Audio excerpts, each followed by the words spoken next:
Hello.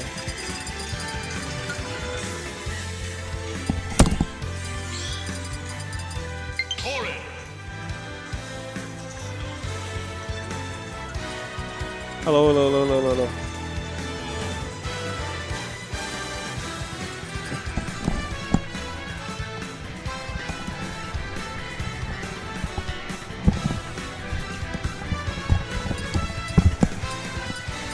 Alright, so it seems like I'm gonna be solo commentating by myself right now. But we have Pokemike and Choir playing up there. Pokemike using his TO privileges to get up there. It looks like we're gonna have the Corn now. This guy's a Peach main. I don't know what he's doing here. The Corn. But it's gonna be all best of 5. This whole tournament's all best of 5.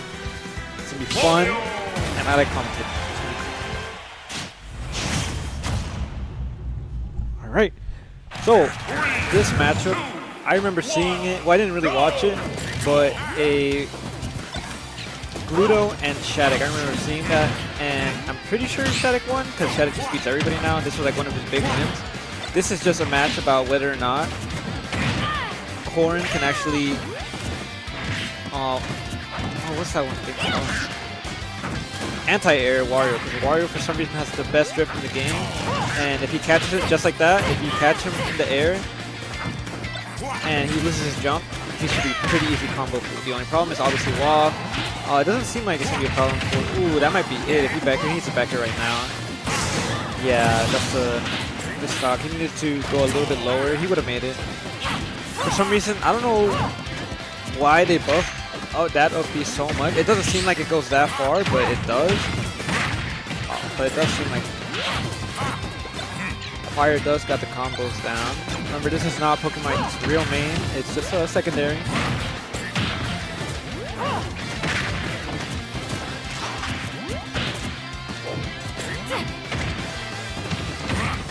Alright. Well, this doesn't seem like it's very particularly close. Misses the 2-frame, but you know, you still got the chance. You do not want to go in there at all. You could have just gotten up smash. He needs to stop with the side Bs. What's the point of them? There's no point in side Bing right now. Grab? Yeah, you should have grabbed, thrown it up, and using that invincibility to do something. This is kind of good. He almost died right there. Nice. Up air. Yup. Keep him in the air. Now he has to use his side B. He could have up aired more right there. Nice. Gets the... what's that thing? Catches the landing with side B. I thought Pokemon actually got the kill there, but you know, for some reason they gave Luma to Wario for some reason. But it's fine, right? You know, just Luma sucks in general. Alright. So he's already building up Wob. He needs one combo and this game is over. But it is best of 5. We're not gonna... He was dead right there. If he just got him the kill. He needs up air. Oh, nice. He gets up air. Alright, well, he does have Waft right now. He's going to get wafted at any point, and the game is probably over. And as I say that, he misses the Waft. If Pokemon can actually get some damage in here and do it quickly and get this kill, he may have a chance. That was good. That was actually a really good forward air, getting the bite so he doesn't get hit by it. Nice. Oh, he misses the up air. That was perfect up air spacing and dash back, but he misses. He forgot the shield right there. He needs to be very careful with this. Yup, just jump over it. You never expected. Choir about to close out the game. As I say that, really misses. That was a nice side B. Yep. That was actually a up smash cancel. I don't know if people saw that. You can actually cancel your up smash into any move for some reason. And you can just get it. And misses, gets the bike. Nice, gets the upper. This feels like a, dash attack. Alright. Choir's gonna win game 1. Are we gonna see a switch in the characters? We might see a switch in the characters. Or, you know, just go Corn for fun. Who cares?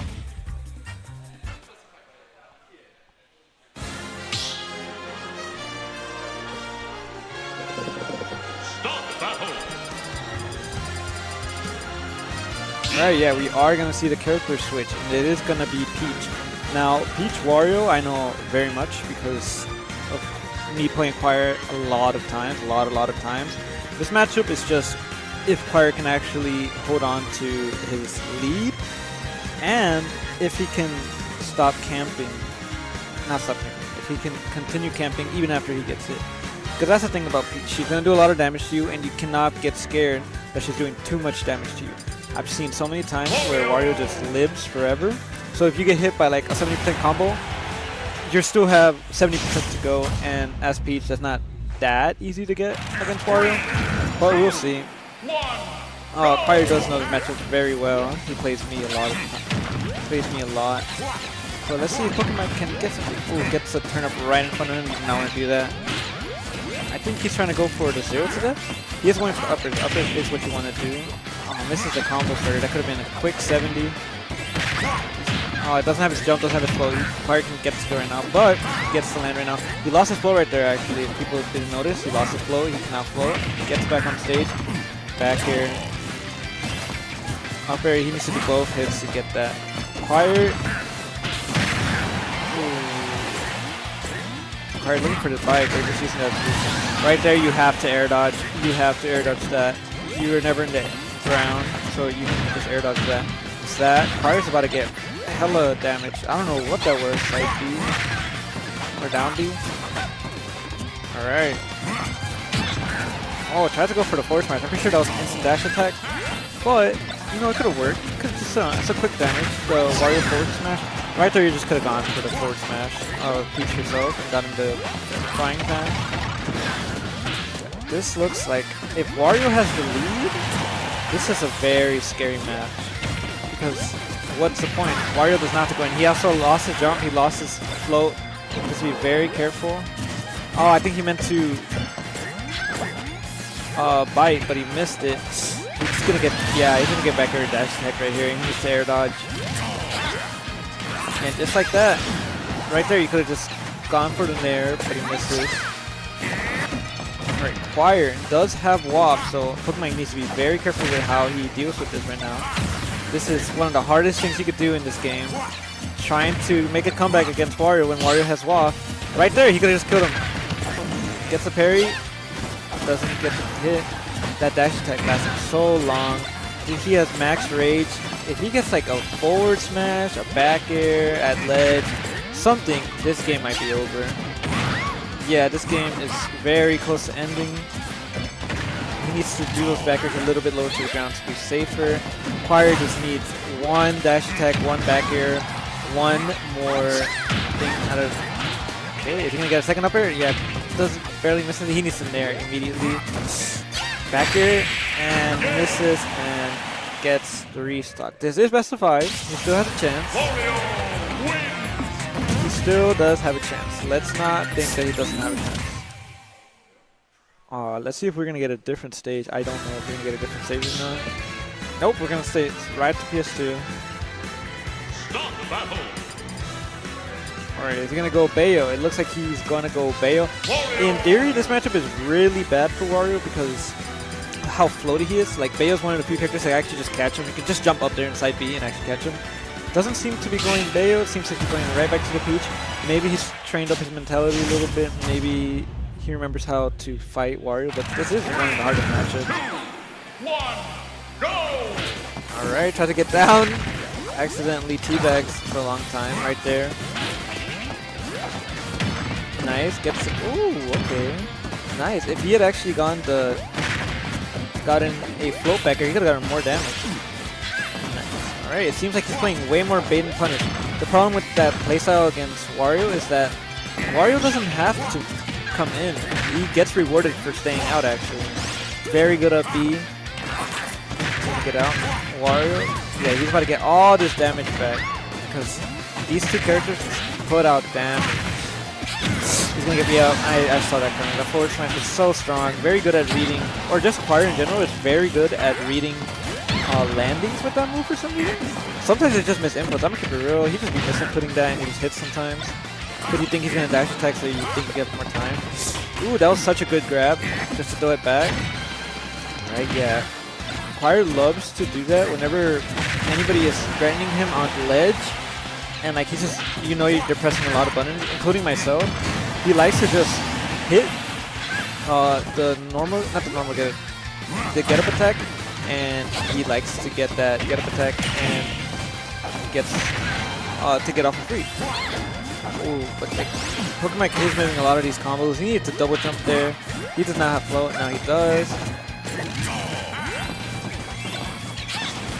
Pokemon needs to be very careful with what he does this game. Yeah, that bike, such a good thing. I genuinely think it's just a better Roomba because it just blocks everything and you get it every, what, 10 seconds? Yeah, I can copy that a lot. Great fight by Wario, or by Choir. Yup, perfect 2 frames. That is a perfect 2 frame. Well, it's actually a 1 frame window where you can do that as Wario before holding up your shield. And that was just a great timing. He does have Waff right now. If he gets 1 combo against Pete, this might be it. No, does not get it. Is that it? Yup, that's the 3-0. Inquire, Pete Pokemon. Now we're using Litter Footage.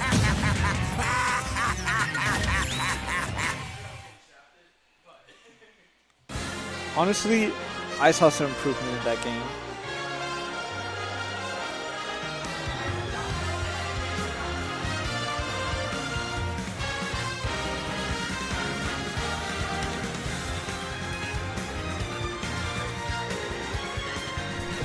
Alright, so I wonder what we're gonna have next. Let's see. Choir beats Pokemike. I don't know any other sets have finished because they were on stream first. But Choir is in my pass, he's in Vegas pass, meaning he either fights Vegas or Cayenne. And then after that he either fights me, Shayna, or Heartbreak. And then on the other side of the bracket you got Malachite, Volt Strike, you got Yex, Scrub Leo, EBK and Albi, Bent and Costa. So, it's gonna be a fun tourney, guys. Might be small. It's still gonna be fun.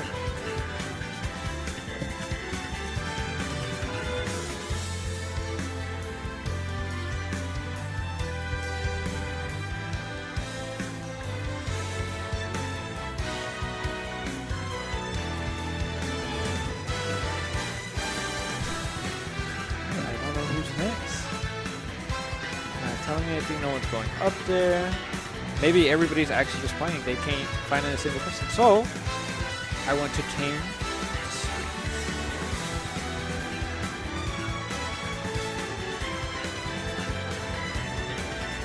Dude, so I'll just talk about my pathway real quick. They have given me Heartbreak every single time, or like Heartbreak's pass for some reason, and Heartbreak either just most likely wins. I don't know if he's gonna win against Shayna today. I've actually never played Shayna. Apparently Shayna is a Olimar main, I think. So I actually really love fighting Olimar. I don't care how spammy he gets, how annoying he is to other characters. Even when I lose to Olimar, I was like, oh, that's my fault. But Olimar is really fun. I get to just mash, and it hurts, because mashing is fun. Yeah, I don't know where the set is right now. It could be almost over, or it could be 1-1.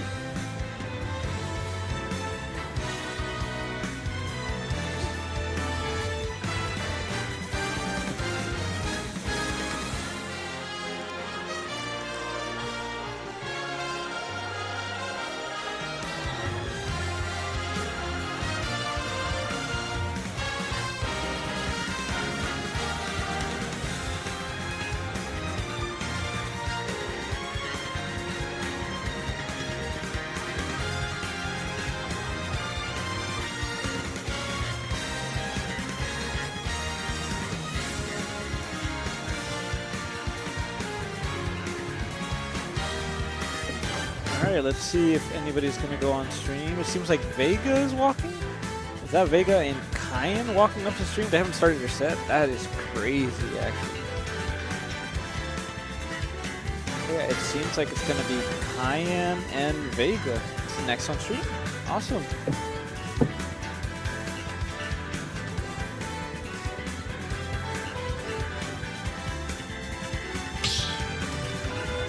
Are going to be going PS2, or they're probably just checking their controllers. Most likely checking their controllers. Vega's not even there yet. Yeah, they're checking if they have the name on. It's there. Cayenne is there.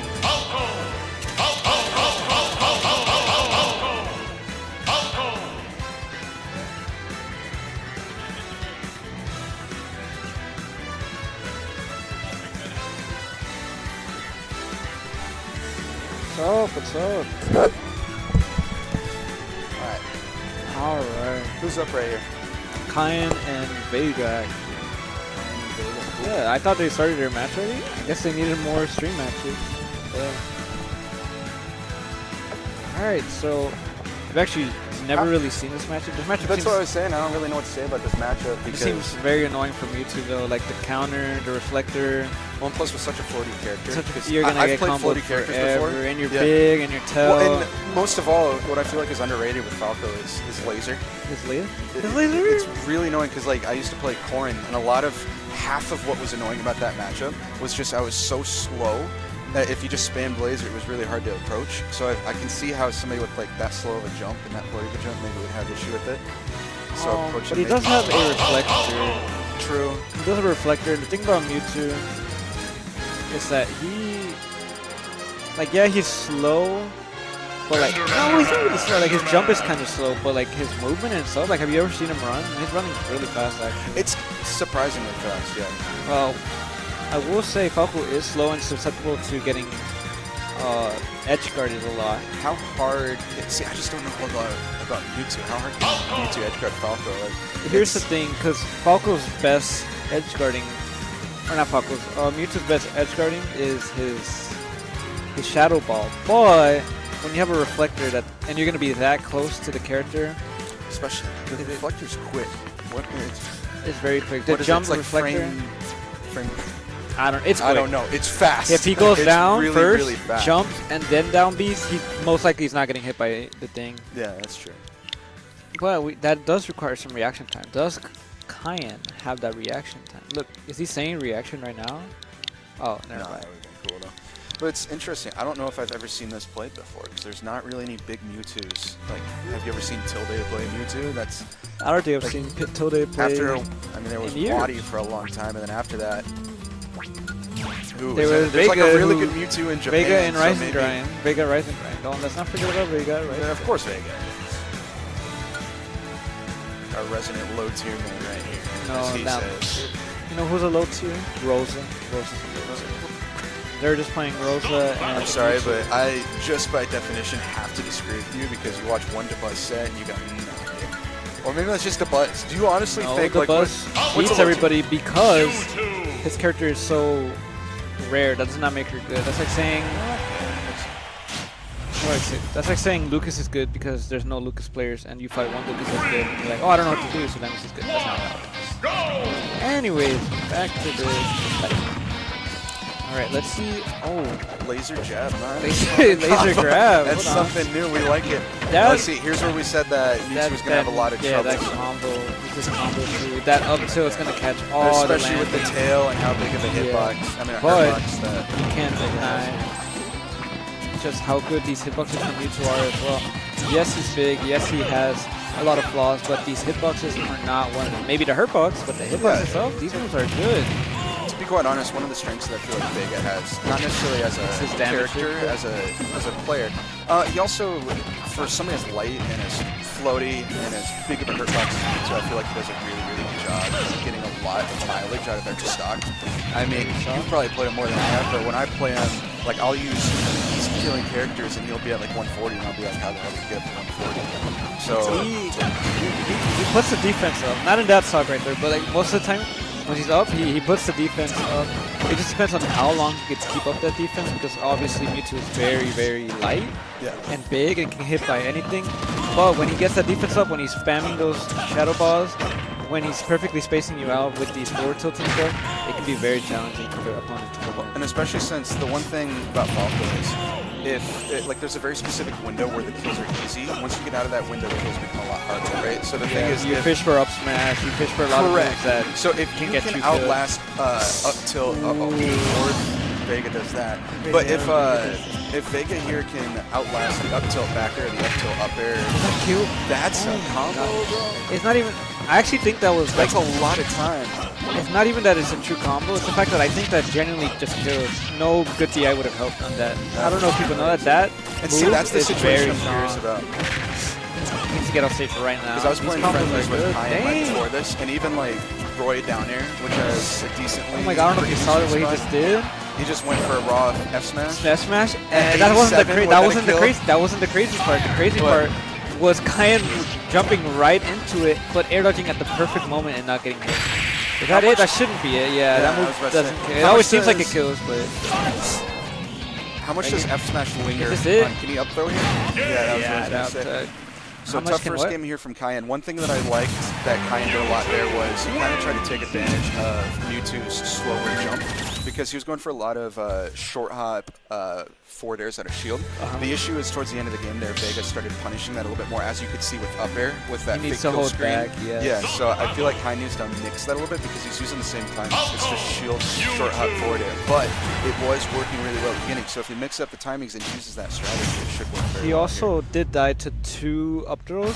One thing about Mewtwo is that he has what 2 kill throws. Actually, like Back technically, throw kills as well, right? yeah, back throw kills as well. Down throw into forward air also kills. You gotta watch out for that. Pretty It's a early. DI mix up. Forward throw just does a lot of damage for some reason, and it does a lot of damage. Well, you can DI it a bit sometimes. One thing you need to be very worried about is these grabs from Mewtwo. A higher percent, especially with a light character such as Falco. A lot of people don't notice even I didn't notice until like the second year of the game, where these 2 characters from the Star Fox series are actually really light for some reason. You would think, oh, these have metal legs. They're not that light. No, these are one of the light characters in the game, and they just die very early. Even Peach probably doesn't die to like up throw at like 120, but Falco and Fox do. So yeah, he needs to be very worried with how these throws are gonna be getting hit, because he's gonna get them a higher percent. And one thing that I've found, I've played quite a few Mewtwo's online recently, and playing Roy, and they're annoying, but what I've been finding is like Nair is annoying to deal with, but it's a small enough hitbox where you can challenge it and you can trade, which is not good for a light character like Mewtwo. So what I do is they try to falling Nair, because online Mewtwo's love to spam that move. And it's kind of like online Pikachu's. And what they'll do is they'll spam falling Nair a lot. But if you have a really good, especially disjointed up air, it feels like you can challenge it very hard. Or up tilt, yeah. So I feel like if maybe if Kyan tried to stay a little bit more grounded here, he could get a little bit more insurance on this stuff, and it's going to force Vega to approach a little bit more linearly here, right? Not quite as much from above. Mewtwo's jab does a ridiculous damage. I don't think it really kills though, except for at high percentage. It actually does kill. At high percent, it does kill. At high percent, it has to be in the like corner, right here. Yeah, right? well, at the corner, yeah. And yeah, right there, perfect grab. That was kind of nasty because he did a V-reverse cancel there with the Shadow Ball. And it everybody obviously going to shield or jump. And it made Kyan feel safe enough to sit there and hold shield, because he's like, hey, he's starting to fire a Shadow Ball. Maybe a little bit greedy there. No, he got the right thing. He just got the reaction. That's why I wonder it might have been a little bit more worth it just to up tilt in that situation, because then you get hard punished. Yeah, because up tilt back here is a kill confirm. Yeah, and if he's behind, oh yeah, he is getting a little bit greedy. He wants to kill too. He wants to kill right now. You need to be very careful. Right there would have been a good, especially since this is the ideal kill. This is the ideal sweet spot of damage that Kyan wants Vega to be in. He's about to leave it though, so he needs to not be throwing out stuff. He needs to go for up tilt, maybe try to bait something out. Down tilt might kill here as well. I don't know, since PS2 has a slightly higher ceiling. No, down tilt kills like I want to. Yeah, it should kill at this percentage. I don't know. That was a very okay. Nice side B into the spot. So now here's the question: will he get some extra credit? Kyan needs to hold center stage really bad here, because Vega has too many kill setups in the corner. He just needs to make sure that he doesn't get tech chased into the corner here. Great up tilt and great spacing with that forward air. I don't know if you saw that forward air. He made sure to drift in and then drift back, and that is something you cannot grab. If you are Falco doing that, you cannot grab that. Huge. Got out of the corner. Can he hold center? Oh, he doesn't realize it doesn't have to. Ooh, that might be another throw. Yeah, he's getting eaten alive by these up throws here. That's two kills this game so far have been up throws, I believe. Whereas last game, we got 2 of them from tech chases in the last. But these combos, these are just coming. He shields the Shadow Ball, and that is very important. The Shadow Ball is one of his main combo starters. That's how he gets his damage. If you don't let Mewtwo get his damage like that, how else does he get it? He gets the up smash? Is that it? Very good. The teleport back onto the stage, and now it's currently 1-1. Vega loves to do that. Vega loves to just not really mix up his up Bs onto stage, and it gets him punished a lot, especially on scenarios like that, where it's the last stock. where you're very scared that you're not gonna get punished, that you do it just because you don't think you're gonna get punished, and then they do punish it. You just need to be very careful with how these upbeats are working. You can go to ledge, you can go a little bit in, or you can go all the way out. You gotta choose one, but you can't choose the same. 3, 2, 1, go! Game 3, those lasers, that's annoying as ever. I hate Wampa's lasers. Go, very nice combo, which is tough because Mewtwo's Nair isn't actually consistent, so you kind of have to read your own Nair. You have to see where it's going, you have to react to where it sends them.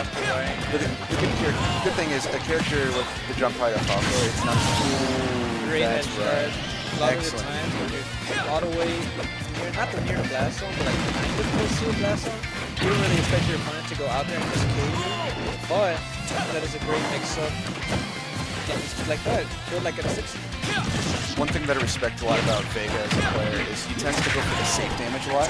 Like, he really loves his bread and butter. Shadow Ball forward tilt. He loves down throw it. Yeah, Shadow like, ball forward, shadow ball forward air. he doesn't go for anything crazy. He doesn't do anything crazy flashy. He just has rock solid fundamentals, right? It's very similar to like EDK or the Nash game, where they do rock solid fundamentals. They were like, okay, I have consistent combos that are going to do this, and they'll work every time. Let me use those. Keep using them, and he's just gonna. He has faith in his adaptation skills to be able to land those combo starters, right? He's not going for any crazy hard beats. But as you say that, this is almost over. Almost a 3-stock game from Vega. I got faith in my boy Cayenne. Come on, man. He adjusted, and I wouldn't be surprised because it's best of 5. Wouldn't be surprised if Cayenne brings out a good follow. Wouldn't be surprised if Cayenne brings out counter perfect pick. space? We're gonna call it perfect spacing. Perfect space. Out of respect for my boy. That is Beautiful.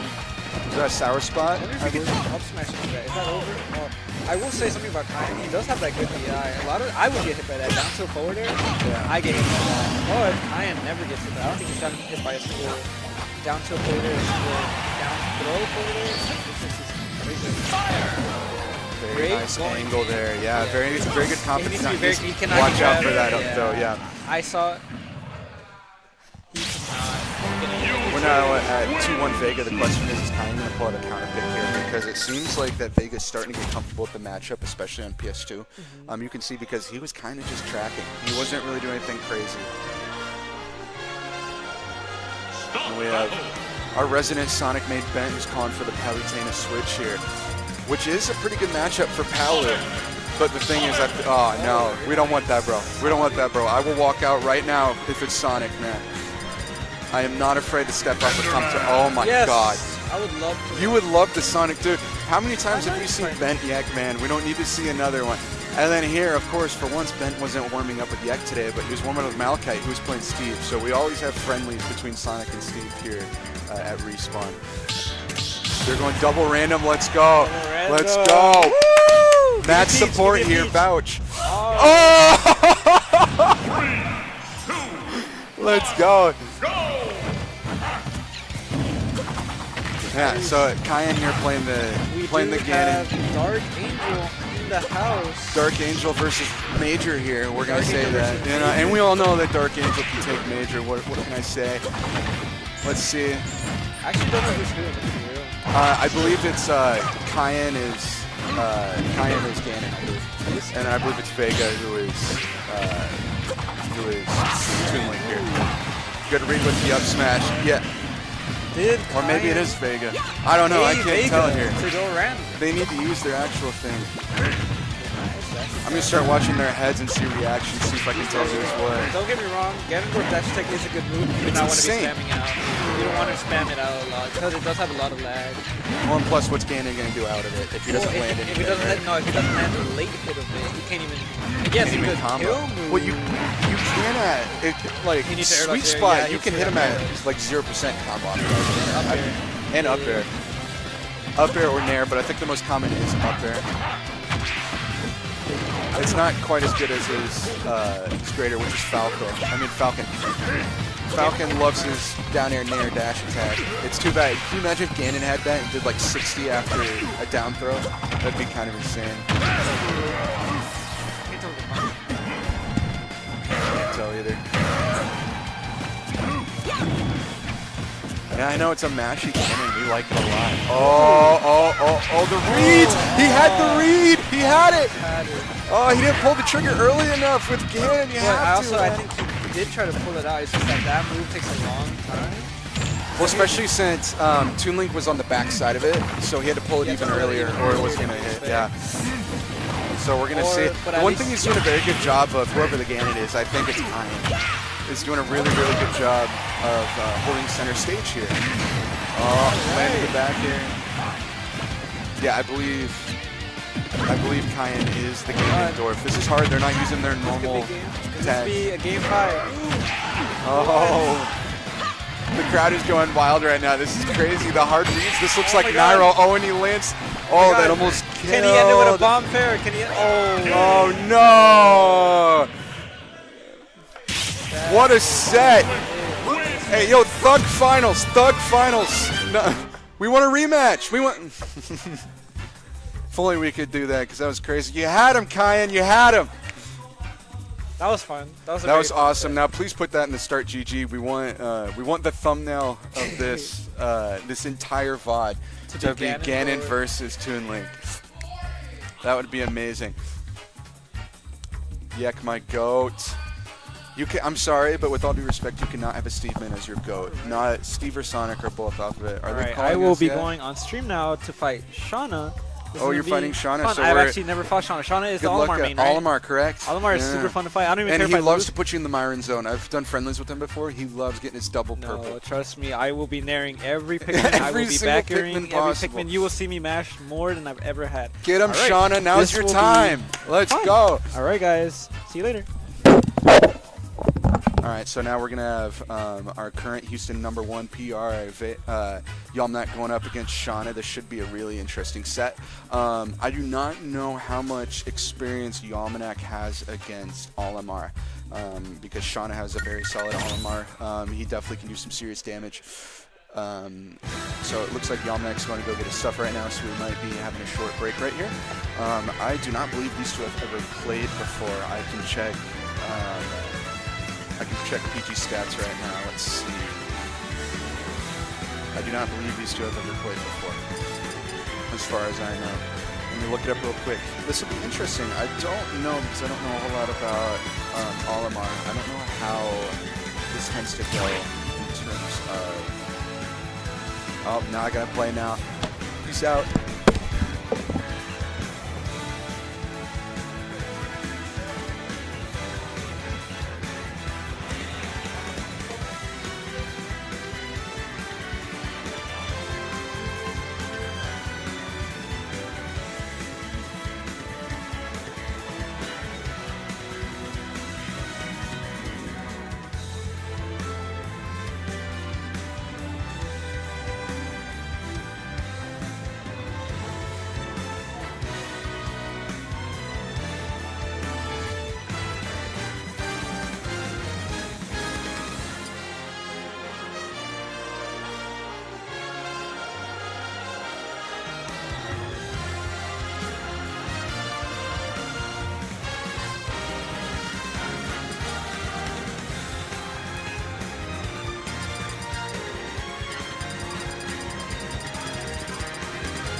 battle.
battle, the Olimar.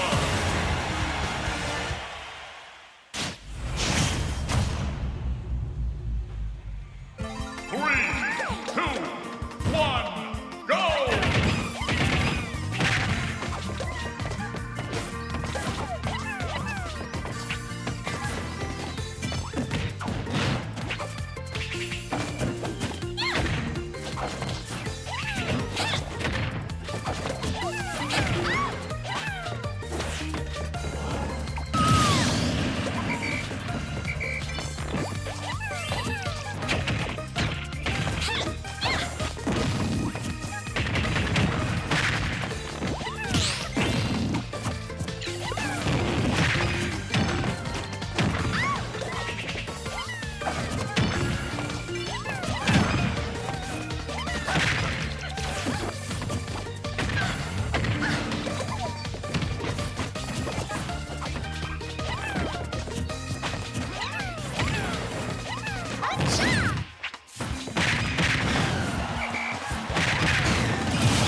Strike here. I unfortunately went double Steve today, which was so much fun, especially after I promised my friends to check it out early today. Let's see what's happening. I do not know what game this is, but I did just play a full set, so it's probably been very slow for that. Yeah. 2 minutes left in this game. We're going to see what happens here. We got the Houston #1 PR against Shauna, who's probably the best Almar, I assume, because I don't know of any other Almars in Houston that are to his level. There's a couple who don't play as much.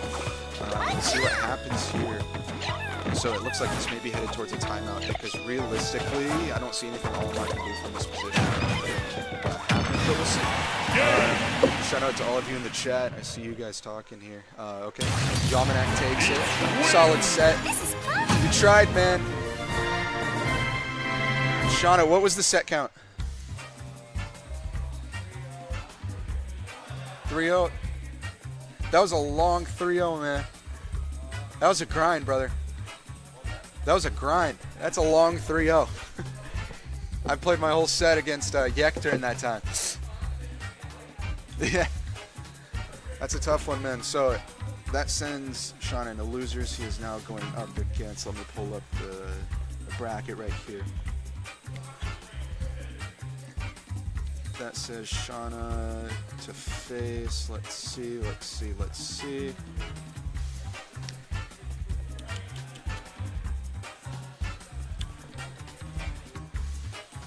Shauna now faces the winner of Albi Costa, which is currently going on, so we're going to see what happens there.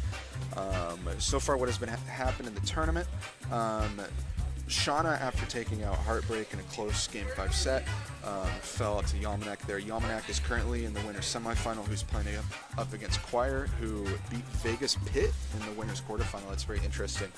And then on the other side of the bracket, we're looking at Malachite and Scrub Leo is currently in the quarterfinal. They've been going for about 20 minutes now, so we'll see what happens there. And then EBK is playing Bent, so we're going to see what the semifinal ends up being there. Whereas on the loser side,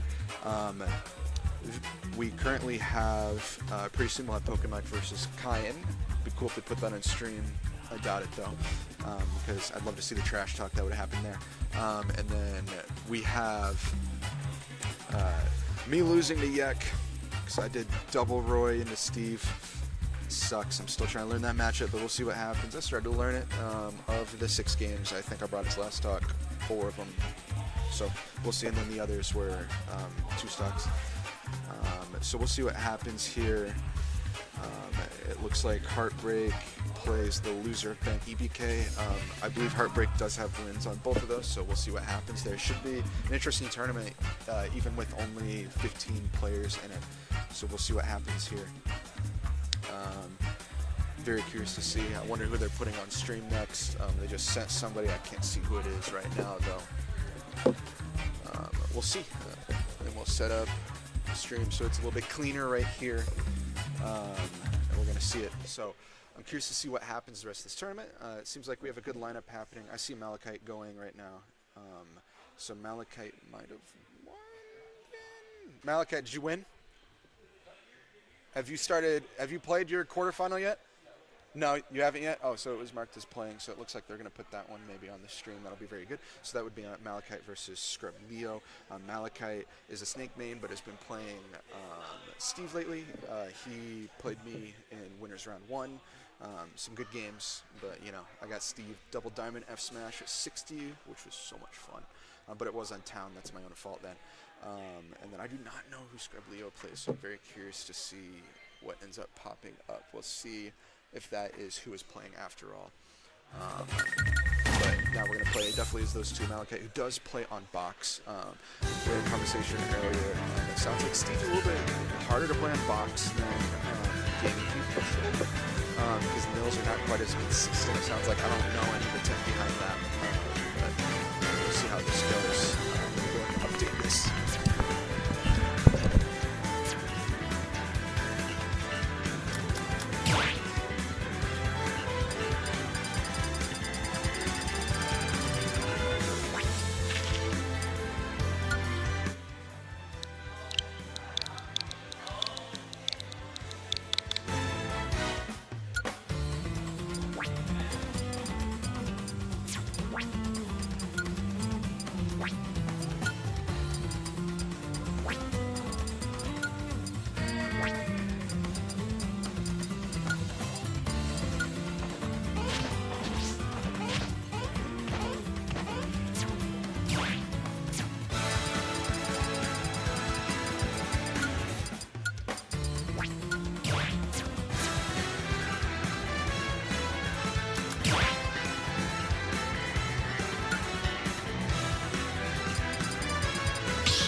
Stop battle.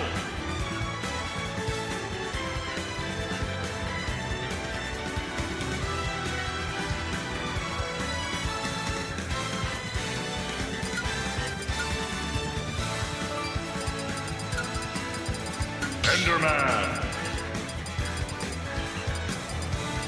Club. Okay, so here we go. Let's get this party started. So, it looks like Malachi is going. 3, 2, He's going Steve here. 1, go! Looks like Scrub is playing Cloud. So I don't know if that's Steve maybe or Steve whatsoever. This is a pretty good matchup. I've experimented with this a little bit. It's nice because Forder just makes his shoes through the blocks, and then when Steve matches up to the shield, it's nice to have that up, which is pretty good for that matchup. Here's see what'll happen here. Again, this is best of 5. Reminder. Also, Klaus Backer does a really fantastic job at Burner for the mix-up on the second part of that power. But anyway, Klaus Backer also goes through Minecraft pretty easily, so you see Squad use that a lot against both Almeda. And just eats through Minecraft, usually can kill pretty easily. So far, relatively slow start. I mean, especially I feel like in this matchup, stocks go a little bit quicker. Much like I say, you use the forward there to eat your blocks and use your back to the stock. And the question is, how long do you think that should be a decent combo strategy?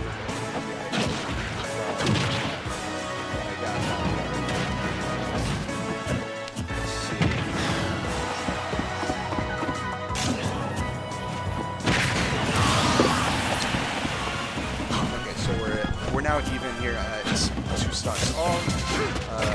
Nice. We have good up tilt up air combo there, 56. That's just not fair, but hey, we don't talk about that. He now has gotten rid of most of his dirt, so that should be very good for the wall building. So right now, in terms of materials, Malachi's doing pretty good. He needs a little bit more iron in order to be efficient here. He's a little bit nervous. He really needs to camp a little bit harder to get some of these materials because 2 iron left is not enough, especially with the advantage statement Cloud has versus Steve. So he really needs to maybe get Cloud off stage here so that he can get rid of him. Ooh, good movement there from Scrub. Scrub, I believe he beats Yek round 1, so he beat Steve. Yeah, he did play Steve round 1, which is Yek. A really close 3-2 set. And the thing is, while Malachi's PR, Yek is definitely a much more experienced and refined Steve. So let's see what happens here. So I really like the way that Scrub is playing this matchup. He's doing a fantastic job. Ooh, the footstool into the, I mean, interesting choice, but hey, it works. He's got the lead, so it's doing well for him. I like the nairs that he's thrown out. That is, Cloud's nair is super, super quick. It helps him in those situations where he doesn't really know because, good down air there. Now it's a good time for Malachi to get some materials. Because the thing is, Steve has really good aerials, but I don't think any of them are as fast as Nair, except for maybe his more aerial jab like he did there. Let's see, look at that. 2 swings through it. That should combo. Ooh, that usually combos into back air, but maybe he wasn't quite sure that the first one would hit on sweet spot, because if it doesn't hit on sweet spot, he's getting a lot of forward airs. He's just not really getting the kill confirm off of them. And again, Malachi, look at that, 2 iron left, that's it. No diamond on dead, just wood. So this is not a good spot right now. He's going to struggle to get out of the corner unless, for some reason, their scrub decided to roll out. But come on, we're pulling for the scrub here. We want to get the Steves out of winners. Come on, let's go, Steve. Ooh, the raw up smash does it. Excellent job. That's awesome right there. Now the question is, will Malachi stick to the Steve? I have a feeling he will, because that wasn't that bad of a game. But the big question is, PS2 overall was good for Steve. So let's see if he stays. Okay, he's moving to town and city. He probably wants to try to get diamond and cheese off the side. When I played Malachi earlier, we played all 3 games on town and city. I wanted to Roy because jab side beat kills on town at like 50% of stage. But then diamond back air and diamond F smash kills just as early. So it just kind of makes it quicker. And maybe Malachi is banking on cloud back air. It might get stale and maybe won't kill quite as early. So we'll see. But let's see what happens here. Game 2.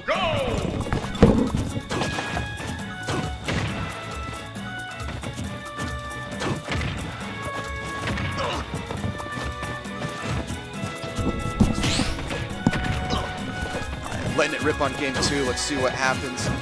Currently about dead even here at the start, but of course that's to be expected because neither of these guys are hyper aggressive. They kind of like to play in the neutral zone a lot from about the mid range.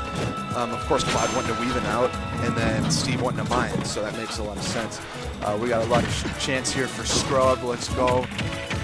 Let's hear it for Scrub chat. Let's get all the Steves and losers bracket. That's what we want right here.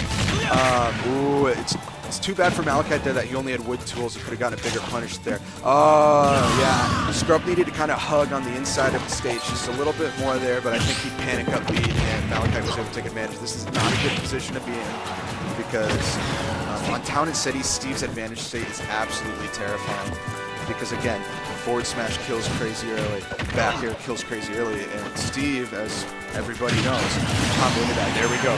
He's still in this. Let's see what happens. Broke through the blocks. There we go. Okay. He might be able to get a ledge trap situation here, and maybe... yes, he does play on Smashbox, Young Warhawk. He plays on box. He's primarily a snake main. He, for the last 3 weeks, I believe, has been experimenting with Steve. But he's a technical snake, so it kind of makes sense, and he just wants help on Snake's worst matchups. But yes, he does play on box. He has, as far as I know, yes, we all hate Steve mid, but it's a necessary evil. And the thing is, I feel like us people at Houston are starting to figure him out a little bit more. It's not as bad, it's not as big, because we have that huge chunk of time where Davon was just 3-0ing literally everybody, and now he's still easily a top 3 PR, but the thing is now it's not like free, he has to work for it a lot harder. But yeah, we're all pulling for Scrub right here. The question is, if Scrub takes this game, does Malachi switch over to Steve? I mean, switch over to Snake. That's what the big question here is. Scrub is utilizing the forward airs beautifully, and it feels like Malachi's kind of struggling to handle the forward air right now because it's not as simple as just B reverse plucking grenade. He loves that tech, he uses it all the time. And it's dirty because it hits a lot higher than you may realize. Because I didn't even challenge it with Roy, I tried to jump over it and I still got hit for pretty decent. So only iron here for Malachi, so he really needs to get going. I'm kind of perplexed why he's not switching materials at all. There we go. Because he was just sticking with the same material for a very long time. Good forward air. And again, he uses the forward air so well, but I feel like he's not capitalizing off them a lot because I dabbled with Cloud for a couple weeks, and it really was not that hard to go forward air, back air. As long as your RARs are clean and you kind of know the timing of it, it's not that hard of a combo to hit. And I feel like he's maybe missed out on a couple opportunities because of that. He is in a good spot here, forward throw, to get a little bit of damage and to regain stage control. Forward air works again. Now he has limit. What is he going to do with this? Simple F-tilt almost killed fake kill screen though, but here's the issue. You are on the ledge against max rage Cloud with a ton of damage. Oh, did that iron back air is enough to take it. So we're now at 1-1. Malachi pulling the classic Steve main there, going straight for Just backer. The classic Leo Joker. And it looks like both of them are very calm right now, and they're looking up at the screen and kind of laughing at me. I'm just going to hold it here for a little bit. We all want to see Scrub with the luscious, amazing beard right there. We love what we see. But we're ready to come back. Let's see what the counter pick is here from Scrub. Is he going to take it back to Town City, or is he small battlefield? I like small battlefield. He's going to take away a little bit of the camping abilities of Steve. And he's also going to make us some blast zones on his egregious. So I like this counter pick. I feel like it's just, for him in this situation, I feel like it's just a better small battlefield. I wonder if he's going to ban Town if he wins this game. We'll see what happens. Again, loving the forward air. It's working. If it ain't broke, don't fix it, man. No sense in taking it back to the shop when it's working just fine, man. Plenty of back airs. I'm going to go up and adjust the score over here.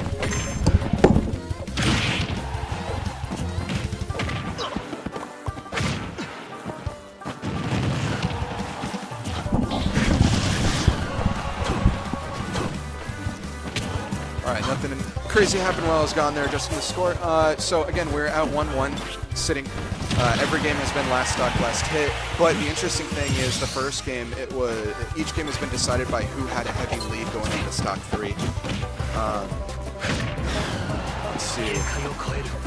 All right, Scrub gets limit here. That's huge. He used it right away though, and gets the spike. Is he going to go for a double dip? No, he did not quite get the double dip. Let's see. That was a filthy small back air. I don't know what the actual terminology is for that. Was close. All Steve's live in fear, make him crawl out of his cave. That's what we want. I mean, cloud back air, or even forward air, all because aerials kind of get rid of Steve's main game plan. And I feel like Scrub has done a great job. But the one thing, I think Scrub has been playing fantastic. But if there's one thing I could possibly critique, it's Malachite is overall killing a lot earlier than Scrub is right now. I feel like he's not spargling enough. He's not spamming back air on ledge quite as much as he should, because I haven't seen a whole lot of punishing, which is impressive because he's really not punishing minecart. He's getting all of his, making all of his money from things outside of punishing minecart, which is impressive because that's kind of Cloud's main game plan against Steve, is how can I punish minecart at disadvantage. You see, landing these forwards areas, getting tons of damage. And I like how he's holding on the limit longer most of the time. I feel like it's a good thing. And then, ooh, you have a little bit of a hitbox extension from the crafting table there. A very, very well-placed dash attack. Gets rid of it because I believe that Steve has to use like 3 wood or something like that to craft it. Hold it and not shield poke. That's good for Scrub. Scrub really needs to get a kill here. The classic down air works really well. And so we have Malachite, who's up 2-1. The question is, will Scrub stay as Cloud? I can't see why not. It's about as good of a matchup as you can get against Steve. But will he go back to small?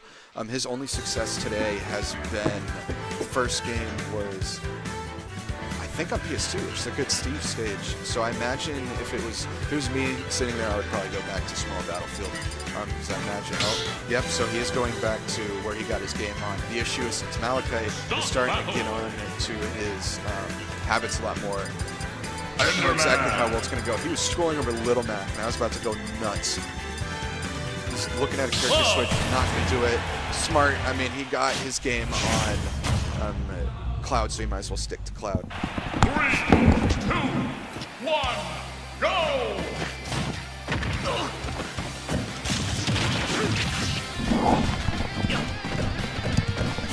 We're running a one-man show back here. Hopefully I can get some help in just a second. There we go. So Scrub on his winner's side last game here, game point. He needs to win this game in order to stay alive. He's starting to use more back, and like I said, he's heavily, I would say he's going 80-20 forward air to back air ratio right now. I kind of personally, just from my perspective, want to see him going more back airs because it's just so much safer and so much quicker overall. But he has got plenty. He needs to get back pretty instantly right there. Let's see. Now, Cloud does have an instant ledge snap with his up B. It's a pretty easy tech to perform. You just run off. You don't even have to fast fall down. You just run off in the second you're the high to the ledge. You up B into the instant snap. And maybe that can help him punish some of these extended ledge fakes from Almeda. Okay, not able to get much out of that up till it's tough from that spot. You're moving heavily, it's really hard for Steve to get extended combos unless you're hyper experienced. Especially with good SDI. Scrubbers have been SDI a ton, but then again, most of this has been hit and run style combos. We haven't seen a lot of big combos from it, like I said. It's been kind of chip and charge, which is interesting in this match. Let's see, so Naka has a diamond on deck, getting on his 90%. So the question is he going to pull it out? He's still playing with wood. My brother here loves wood. Oh, sorry, my apologies. Absolutely loves wood. Let's see what they end up doing with this.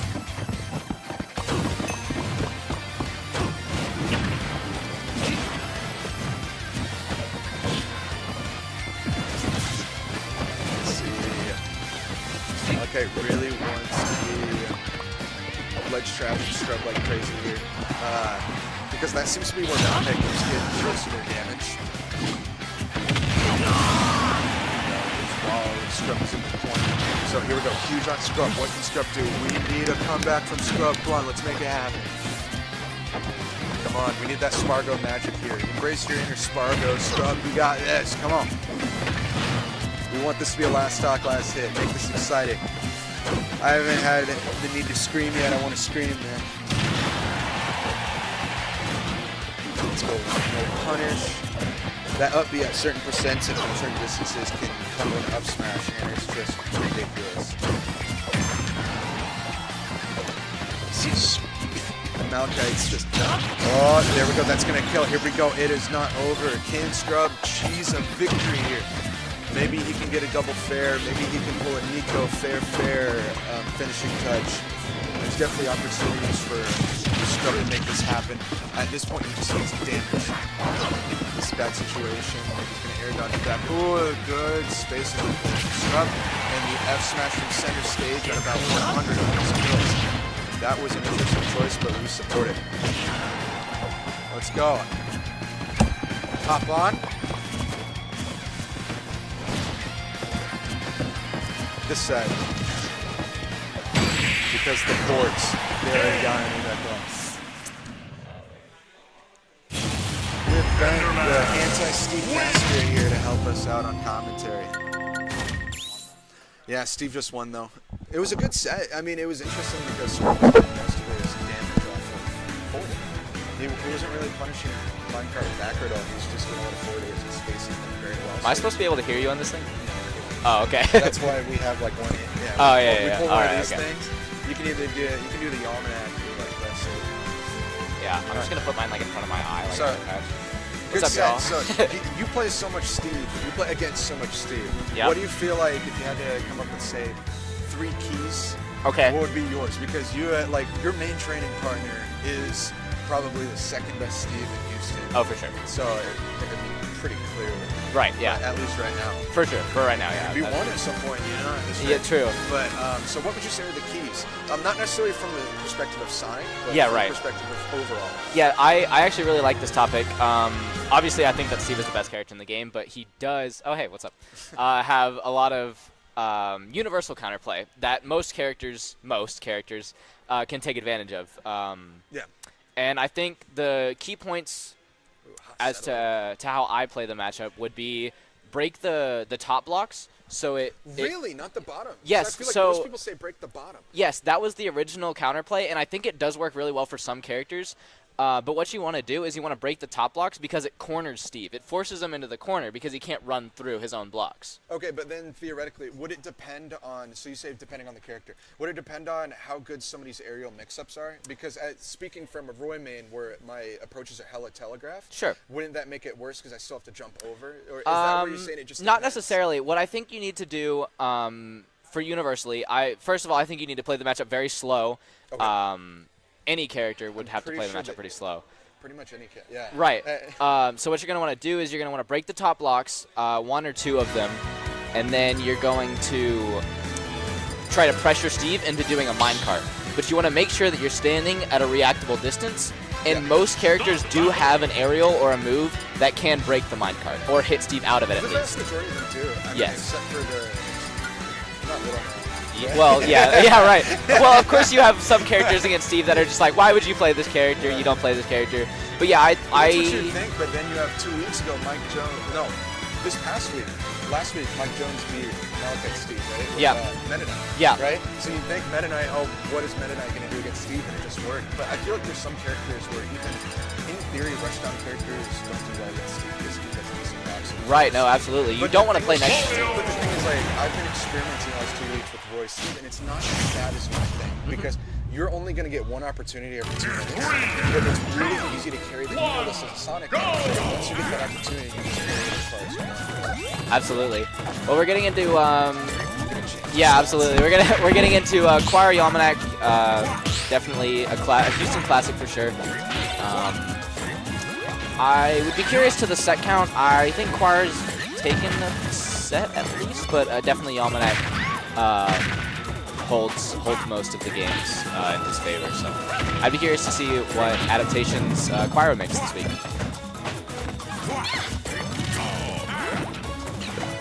Right now he's playing in the corner a lot. Has Bike though to mix up his pressure and maintain stage control with that Bike for sure. Slapping him away. Oh, a Stitch Face that just got thrown away by Yalmanac there. Okay, so Yalmanac can throw turnips over the Bike, which is a very good thing to note. Some characters can't shoot things over the Bike like Samus or charge shot characters like that, so it's good to know. Nice out of steal option by Choir. Good anti-air for sure.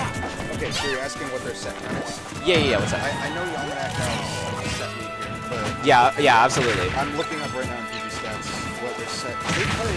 They play a lot, yes, Yeah, absolutely. Like I don't think it's quite weekly, but it's the same. Right, for sure. It's one of those matchups you see quite often here. But the thing is, I mean, Choir is so just a big dude. Oh, yeah. He's finding crazy ways to come into WoW that I've ever seen. Absolutely. Like, he's doing stuff I haven't even seen before. So And it's not even the combos into WoW. He'll rip a raw WoW Yeah, if he has just a read for no on you. reason. Absolutely.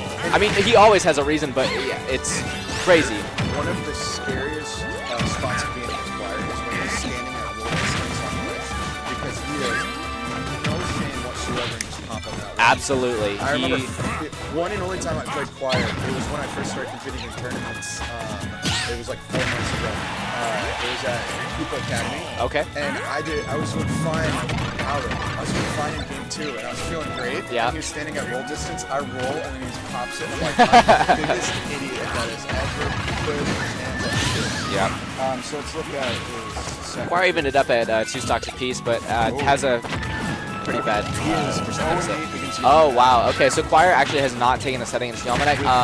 With 1 game 3, 1 game 5.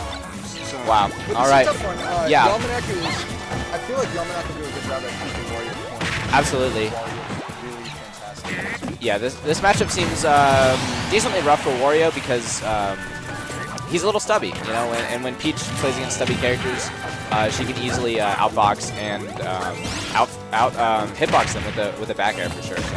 And the thing is, float makes it really difficult for Warrior to use meaningful straight air. Absolutely. She can usually get a lot more on. Especially since if you think about it, Yalmanac, most of the time. Oh, there's one of those wafts. Sent the wrong way. Sent the wrong way, but a great pickup for sure. I feel like what tends to happen a lot is, think about it, is Yalmanac is going to be floating all the time. One of Warrior's best kill confirms is down tilt and dash. Right. So Yeah. if Absolutely. Yalmanac spaces his floats well, what is he going to do? He's going to have to do forward air dash attack, but that's telegraph. Absolutely. He has waft confirmed. So it's one of those things where I feel like Choir is going to do a fine job because he's Choir. Yeah, absolutely. He's great. He's going to do a fine job at getting damage, but once he actually has to get the kill, other than a straight back air or a straight waft, Yeah. what is he going to do? It's gonna be rough here, but I have a lot of faith in Choir. I think he can do it for sure. He might just need to maybe play a bit slower. Yeah. Because scrapping with Peach is definitely not very fun. Is there even such thing as scratching with Peach? Scrapping with You Peach? know? No, I mean, no. Yeah, those float cancels mean that she has very little lag at all times. So I'm curious to see if you're Almeda here, given how much you may know about each. What do you think your bans are here against Wario? Now, I'll give my input real quick. All right. Because the way that I talked about stage bans with Wario, I had a very good conversation with him one time. And it was fascinating because it was when I was maining Joker. Okay. And I kept trying to take him to Hollow. And my idea was I took him to Hollow because I wanted to have an entire platform where I could try to set up my drag downs on. He countered my thought process with a completely different thought process. So he's thinking it purely from a defensive standpoint, where he's thinking of that means I have the entire platform. Yeah. So in his opinion, in most matchups probably, the bigger the platform, better, right? So I'm curious to see where do you think in this matchup the strongest strengths for each are. Where would you want to ban to try to force him to play? Yeah. So I don't want to give away a lot of Choir stuff just in case he's not like one of those people, but I do drive him most places. Choir's worst matchup is the carpool. The bent carpool. Yes. The southeastern carpool. But I will say that recently Choir has been enjoying platforms, and we might be able to see it in this game here as to why. Because he gets so much damage from their combos. Yeah, absolutely, but he also has different ways in neutral that he likes to maneuver around the platforms that he thinks that are the future of Wario. Really? That's fascinating. I know that not too long ago he was experimenting with that kind of thought process of Bike. Yes. Is he still that, because he truly thinks that Bike is and he told me how he's experimenting with it and stuff like that. He was using it to like extend watch hitbox. Yeah. He does that a lot, and then he uses it for like Absolutely. He also uses up B a lot more than Futini does. I've noticed. Like he'll do a lot of combo from the up B, especially if you're high up push of blast, so you can kind of know what it is. And Choir's definitely off to an early lead here. This is looking good on small battlefield. Or he just gets ready to bite. Where did they go? Where was the stage for the first game? Was it Town? No, I thought it was no, it was Town. It was Town, yeah. So the smaller stage definitely working out for Choir here for his counter pick. Just like that, it's about to be even, though this game can flow very quickly. Choir's playing surprisingly fast for someone who had the lead. Well, especially somebody who once swapped. Right, absolutely. No, he gets a lot of his game plan from Waft, and I'm surprised to see that he approaches as much as he does. I think he could benefit in this matchup and in other matchups. That was a great recovery. He could benefit in this matchup and other matchups by getting multiple Wafts. And of course, Sonic player wants to stay camp, but almost got the confirm there that we were talking about. Choir's about to get full Waft here, because I cannot believe he used a half Waft earlier, right? Nope, there it is, full Waft right there. Yeah, it's full Waft. Absolutely. So this is more than doable. The question is he going to go into it? Very smart. That's a Wario main thing right there, because I feel like so many non-Wario mains would not remember that he has Bike ready. Absolutely. Right there. Oh, he's getting turnip chained. Almost got the full turnip train to death combo, but that was a risky Waft, and I don't think it's going to work out for him. Especially the decision making wasn't really on his side there, especially because it's just turned from angle in your backyard to yourself. Yeah. So. I love the Bike up throw because there's such an active hitbox. I'm not going to compare it to Ankle in that kind of way, but in terms of how active the hitbox yes, absolutely. It doesn't kill me. Bike ledge trapping is definitely a big thing for Wario. Choir was able to take the first stock there, but was not able to get another one, this is looking rough.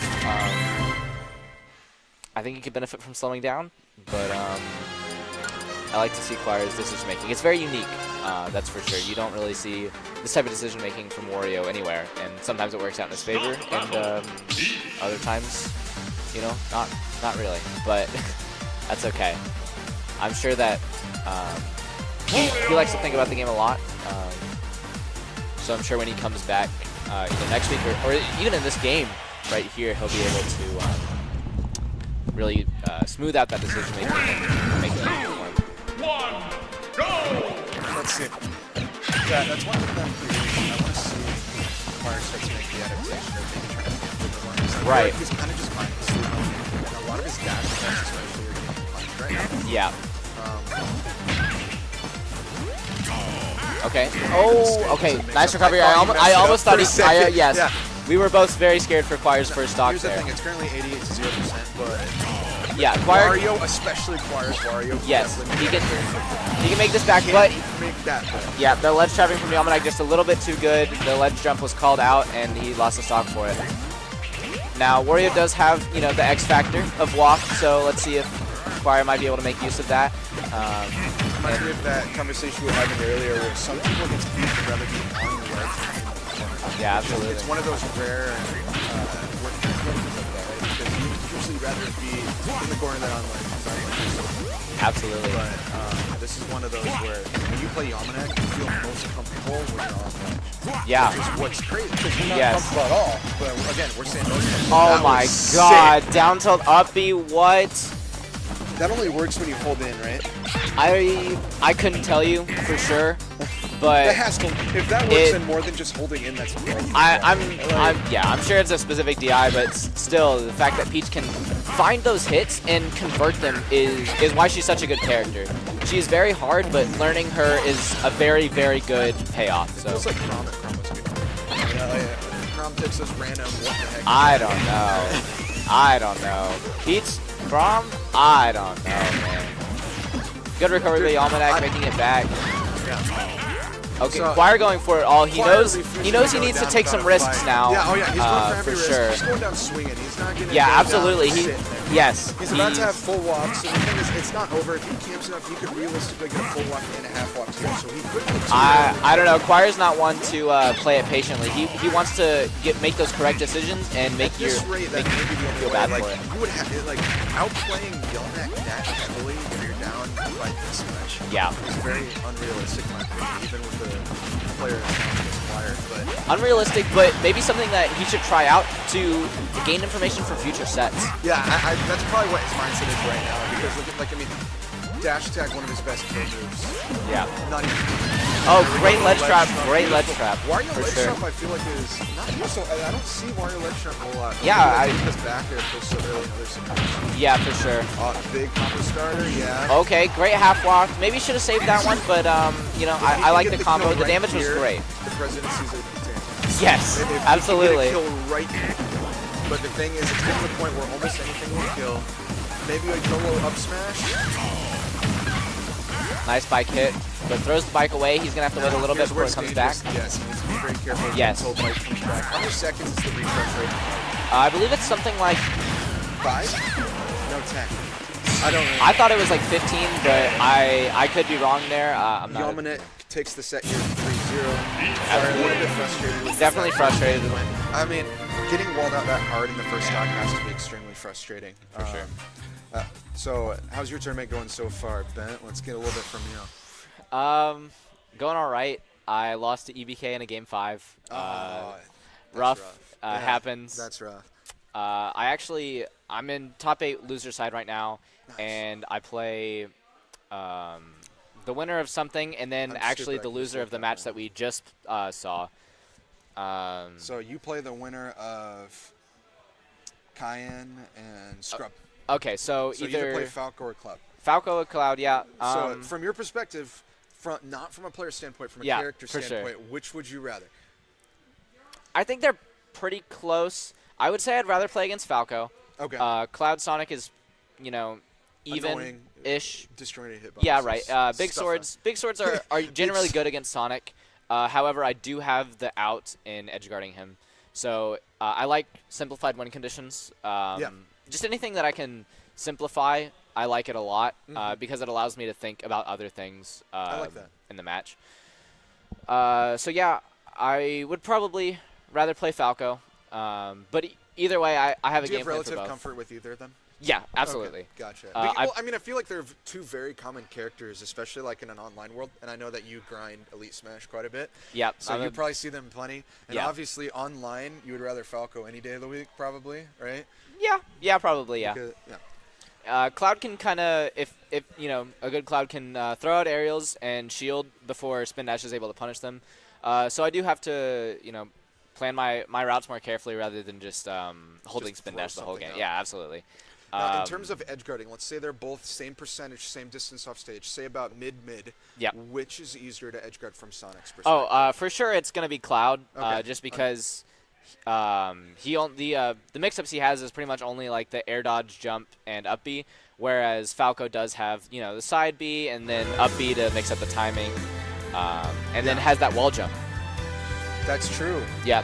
That wall jump is tricky. Now Cloud does have a wall jump. He does have a wall jump. He doesn't utilize it that much because But yes. it kind of puts you in a vulnerable situation. The only time, like, for the little bit I played Cloud, the only time I ever used it was when I was, like, on Kalos and I was that low. Yeah, of right? course. Other than that, I never really used it because if you get hit, you're dead. Yeah. And whereas with Falco, his side B goes far enough where if you get hit after wall jumping and his height good enough, Yeah. where you may not die. You may die if you're like 100 or higher. Absolutely. Obviously. But other than that, you're pretty good. Is this chat like? Fourth best Steve. Is this chat like live or? I believe it's slightly delayed. Yeah. But Fourth best Dave Steve? goes fourth best Steve. Who's Oh. third? Okay, hold on. So it's Dave. It's Dave, and then Yek, right? Probably. Probably Yek, and then Oh, but there's who's third? Ninja. I mean, he doesn't really. I don't even know who that is. Yeah. So He doesn't go out to a lot. you gotta remember, he's decent. I'm he's only decent. able to go to respawn. I know some of the non-respawn players. But Yeah, right. like if you give me like the ones who never go anywhere. Yeah. So I'll Malachite adjust. Steve actually, I think his Steve is getting there, and he's the only Steve that I've seen like. He's the only Steve that I've seen that like cares about learning the combos. Really, I mean he's kind of starting advantage state first, neutral second, which I think is probably pretty smart because when you're a character that or a player as talented as Malachite, you'll be able to play or you already know how to play neutral. So learning the advantage state first and then going back and like relearning neutral with the new character, it's much better because then you get to play neutral with one of the best advantage state characters in the game. So let's see how he approaches this because I know he's semi-confident in his combos, but I don't know exactly how confident, and I know that EBK is very confident in this matchup, has a lot of experience. So I think it could go either way. What is Ness's best block? So actually what Ness wants to do is he doesn't really necessarily want to break blocks, but he does want to PK fire into the blocks because the PK fire will linger. Oh. Yes. So you'll definitely be seeing that very soon. He'll want the PK fire to linger so that he can scare Malachite and make him not run in right past the blocks and stuff. It'll be a lot harder to punish EBK for breaking the blocks. Also, shout out to Turnip Cafe. Unfortunately, it's going to be a team kill in winners semis right here, but hey, that's a good thing overall. They have 4 players in winners semis. Well, there you go. Yalmac, Choir, and then you have these two. Yes, absolutely. Very, very strong team in Houston. Yeah. Strong representation, and unfortunately, there's only one TC. Oh, yes, that's right. Brandon is doing a coin box run today, So he wanted to make a long run. good luck. How that guy chooses online over in person, I have no clue. I've been thinking about it recently, and obviously I would much rather be here for sure. But there's a lot of talent in the coin box, so it can be beneficial sometimes to maybe take a break from respawn to see if you can get some top level experience. I feel like in terms of like up close aerial perspective, Nessa has just better tools. He has side net and he has all of his aerials pretty much. So I feel like it's this weird Bob and Weave kind of play style right now, where if Malachite is going to approach, they really want to be in the better position of the approach, or else Nessa's hitboxes are good enough to just stuff, unless you know it's like a well-spaced back. Yeah, absolutely. I 100% agree with that. I do think that it is very scary to challenge Steve, even if it's terrifying. Even if Ness does have the advantage with the quick disjoints, it's very scary. It's scary no matter what, but I'm saying if you're going to challenge it, I feel like Ness is one of the characters who will, I'm not going to say comfortable, but will have the most fun, right? Like, not necessarily, it's not comfortable, right? Yes, it's never gonna be yes. comfortable, Yes. unless you're cloud back. I feel like that's the only time you're going to be relatively comfortable challenging Steve's aerials. Absolutely. But I feel like, obviously, I don't know the right number. Or socks and dash. Sure. But I was saying in the air, brother. Yeah. No, I feel you. But yeah. And overall, for a Steve set, this has been a very fast-paced game because we're just not hitting the 4-minute mark, and we're already at last. That's true. Malachite is not a very campy Steve. He does like to show off his advantage state. In terms of how egregious these counter pick stages are, would you agree to say that getting this first game here for EVP is huge, right? Because you want to have the counter pick advantage because there's so many, like Steve on honestly just is pretty good. Time and City is just egregious for Steve. Yeah. He doesn't really have a bad stage. Like he has stages that aren't as good. For sure, for sure. I get what you're saying. He's got it. That's what I'm saying is now since EVK took that first game, he has counter pick. Yeah. I feel like that's going to be huge. And the thing is here, how far do you think Malachi is going to take this before they would possibly switch Snake? Or do you think they're sticking strictly with Steve? If I had to guess, I would say Malachi's going to go all Steve. I was talking to them today before the tournament started, and they do believe in Steve and making them a true co-main. So I think that Malachi might stick it out with Steve to get that practice. It's very important to make sure that characters that you want to level up get that practice. They get body, because the best way to learn really is to lose so that you can learn. Did you see that? Did you see? I was talking about how sideback is good for boxing, and yet the Steve there just clashed. Yeah. Which is crazy. Yeah. And it was just, and one thing, so you were playing, Malachite was playing Scrub earlier. And the thing is, Malachite they were sticking with wood for so, like, they literally had diamond and were at 10%.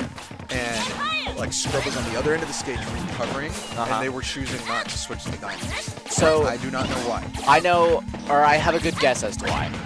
And the other thing you got to remember is Scrub was at like 100+%. Sure. So it wasn't combo percent, it wasn't anything. So were they trying to save up for the up tilt nil up smash? Because it works better with wood? Or Yes. why do that when you can spam back air, dash attack, forward smash? So I think Malachite right now is really trying to practice his advantage state and make sure he can get it perfectly, because it's very important to have a polished advantage state.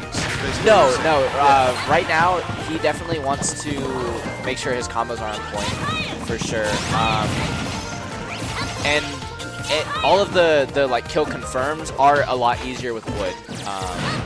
Now, there might have been some other reason in that specific scenario. I was not here to see it. Worked out there. But I do know wood. The mash. Wood will combo into whatever you want. Name one of the next that does that. Run off neutral B to catch on stage. Yeah, that is a weird way to use it, but it worked. Yeah, hey. Absolutely. No, I 100%. Right? Optimizations, especially like very minimal optimizations, are very cool. Could have been a misinput. Could have been, new tech. Who knows, right?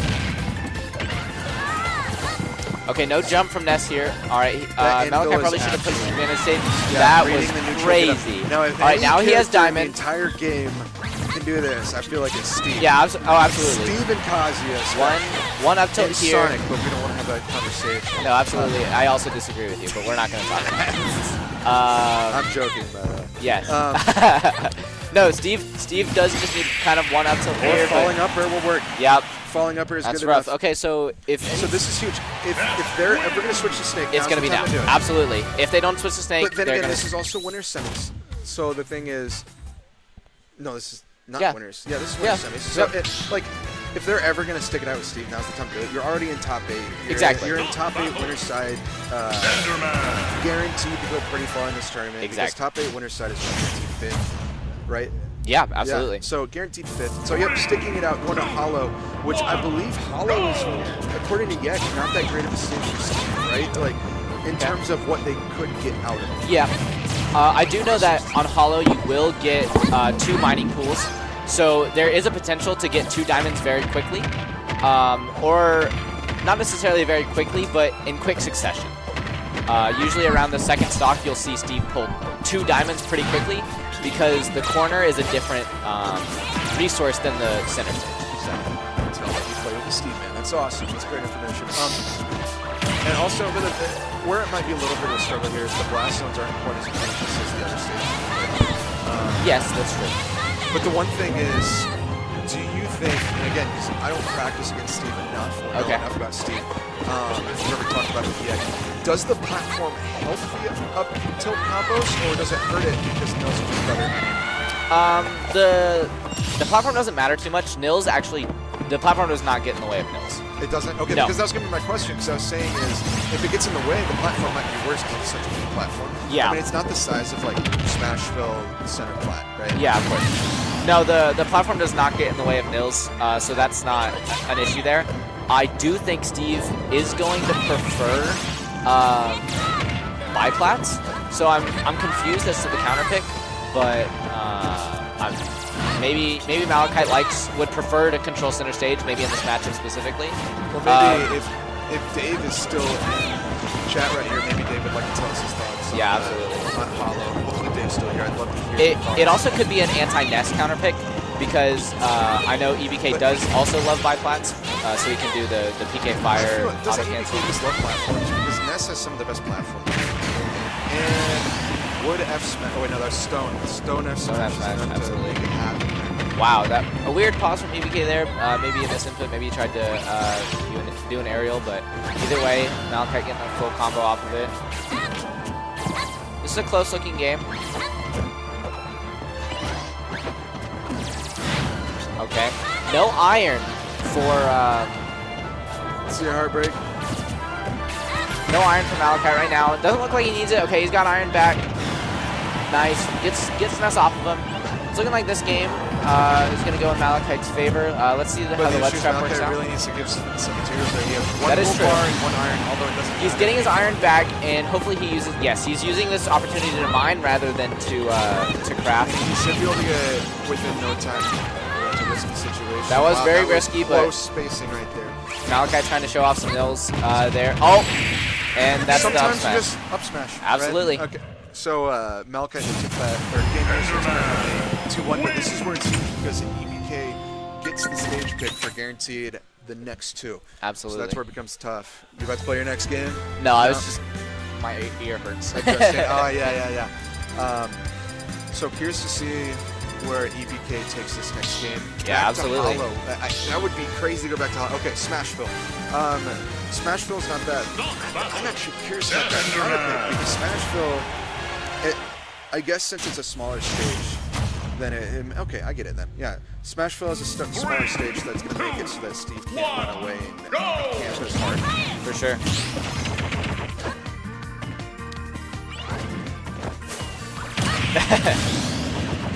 Oh my god. Sub to the Bennett Snapchat. Sub to the Bennett Snapchat. Oh, there we go. Very good use of the side magnet. I've always loved his use of it. I just feel like he doesn't get as much use against Steve, but that's probably because if you give Steve in the opening, he takes it for a block. That was a crazy 0 to death at the beginning. I wonder if Malachite's going to be able to even it up with maybe a nice little combo, but right Malachite's now... a good enough player, and Steve is a good enough character where I feel like this is not quite the same as like a Wario situation. Absolutely. Right? Because the difference is Wario, when Wario does not have waft, the cheese potential is not that high. Very low, absolutely. But the thing is, Steve, even with wooden tools, the cheese is off the charts. A slight charge on that up smash makes the stocks even, so... One good up tilt combo Absolutely, away one good up tilt combo, and this is either even or... Oh, it jumps on the minecart on accident for sure. He definitely could have gotten a full up tilt combo. But the from good that. news is, I mean, with EBK being at 0, this actually helps out Malachite because they could totally Yes. get a big combo off of this. Absolutely. Because there are a lot more combo strings available off of 0% than there are at above 0%. Yeah, of course. All right.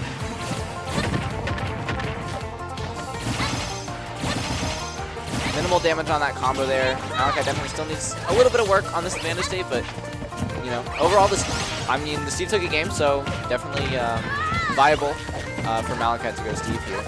I'm surprised that we went back to Smashville, but EBK did win on it, so maybe there's got to be something, some sort of like counter pick meta that I'm not seeing here.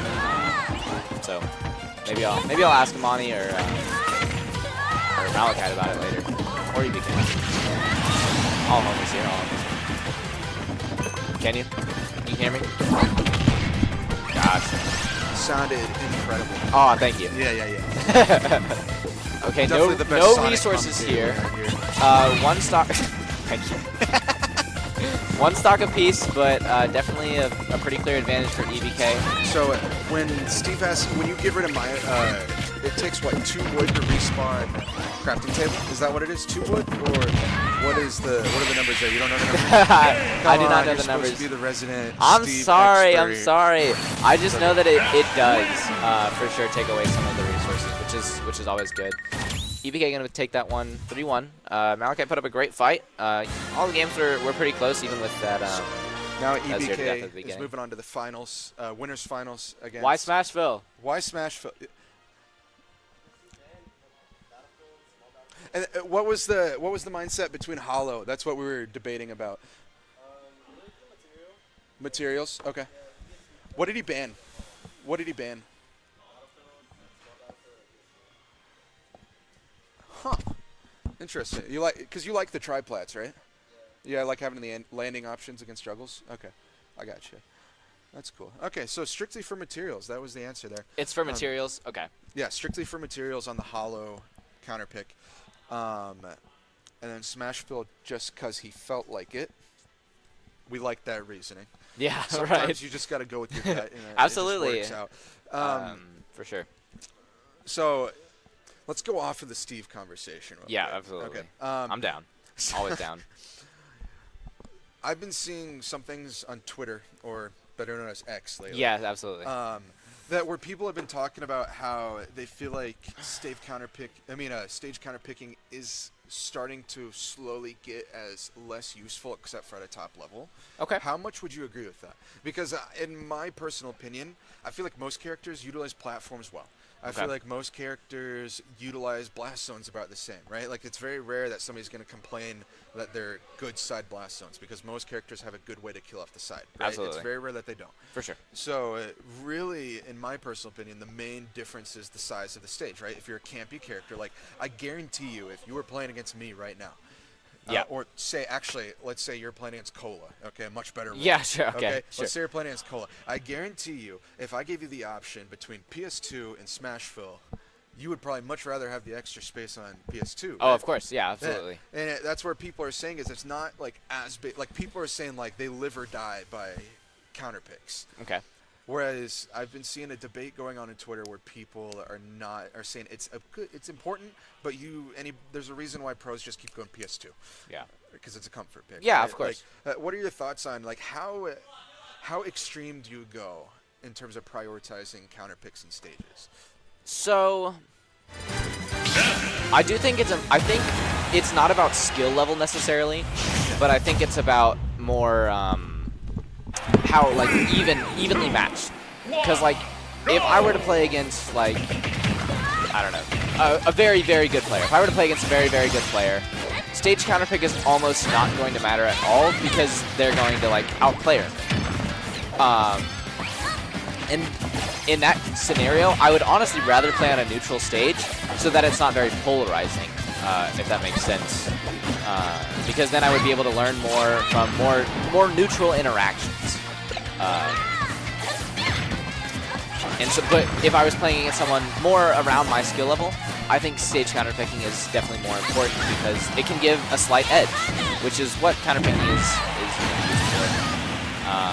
So I think it's less about skill level and more about how close it is. The 3-second recap there, because I was gone. It's not about high level or low level. It's about how close the two players are in skill. So even two low-level players... So you're saying if they're both the same skill level, it doesn't matter as much? No, it does matter. It matters more. Like, if I was to play against a really high-level player, I would probably lose. Okay, right? So here's where I'll counter that. Where I'll counter that is, like, for example, like, I've been manning Wolf, right? Yeah. Where it helps a lot and where I can kind of even the playing field a little bit is, say, I go to Town City, right? Because I can kill the side B at 60 if I'm at edge, right? Yeah. Whereas if I went to a place that had bigger side blasts, it's going to hurt me a lot more, and I feel like the gap is more extreme. Okay. So I see where that comes from, but I'm curious to see what you think about that. Because, like, so, in your opinion, and I don't know if there's a clear-cut answer, but what is Sonic's best stage? And that's what I'm saying. Sonic is one of those where it's not polarizing enough where I don't know. Yeah. Yeah. So here, I'll redirect. Okay, yeah, sure. So from the argument that I just created where like the polarizing stages help the worst players more, or is your argument that the better player is going to utilize it better than the worst player? Is that your argument? Yeah, a little bit. I just think that that on a non-neutral stage, it could be so polarizing for a very high-level player against a a mid or low-level player that it's going to be hard to learn from it because the stage isn't neutral and you're not going to get as many neutral interactions. I agree with you. Yeah. So if I was playing against a top player and game 1 happens and they look so rough, I would honestly rather keep going to a neutral stage so that when I watch it back, I can learn. I can learn more, rather than just saying, oh, I got cheesed by Smashville. Which, by the way, this has been an incredibly fast game. We're not even to the 4-minute mark. Yeah, I'm not surprised. Yamanak is a very, very fast player. These two are playing so fast. They just want to get this done. Absolutely. And they want to win fast. EBK is the camper of the two, I would say, for sure. Oh, for sure. But even then, EBK leans more towards the aggressor side. He doesn't camp a whole lot. He likes suppressing. You should watch our game. He does. Well, you play.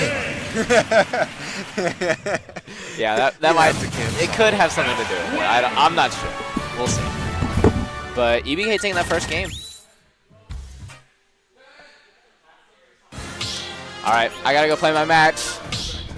All right, I'll see you guys. I'm coming. All right. Over. We need Yak. Yes, sir. Hey, good job. 3, 2, 1. Okay, so we're here on game 2. EBK took the first set. I'm about to look up what their matchup history is. I already have the Almanac pulled up from earlier, so never mind. I don't have the Almanac pulled up. So they're going back to PS2. Yamanak is comfortable and confident with his history right here. So, okay, we got Yamanak pulled up. Let's see if they played it all. So Yamanak is currently up 9-4 on EBK. So EBK does have experience winning against Yamanak. With his most recent win, actually,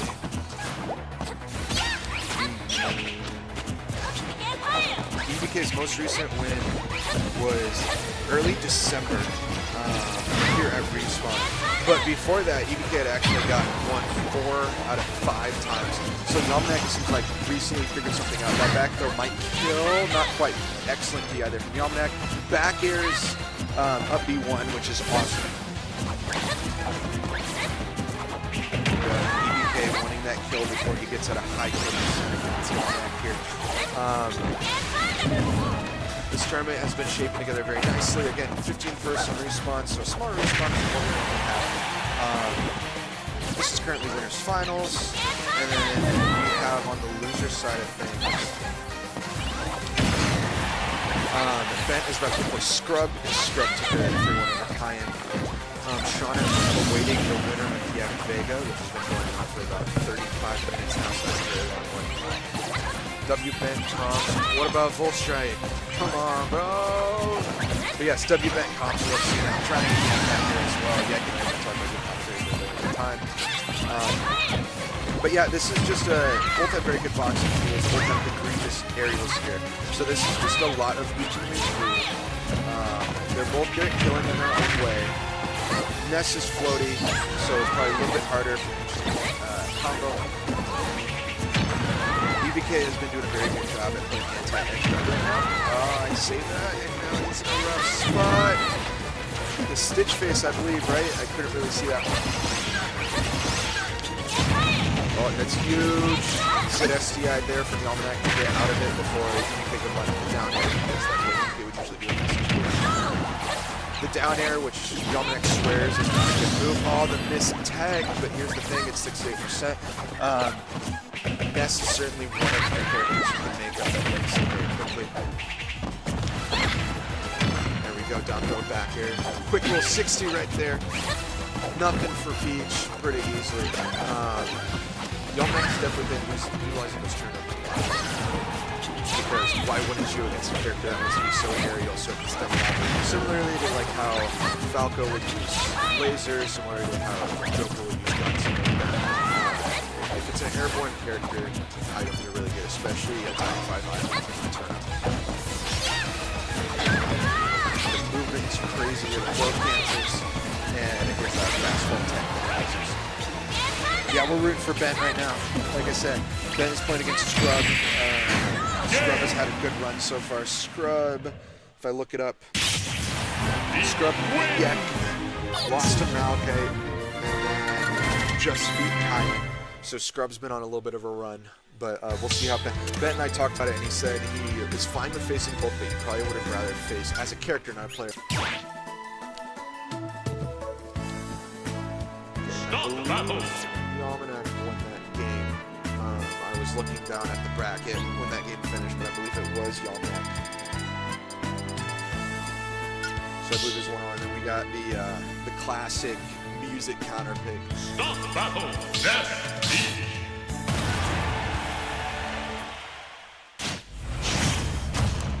Here we go. I believe the score is 1-1 right now.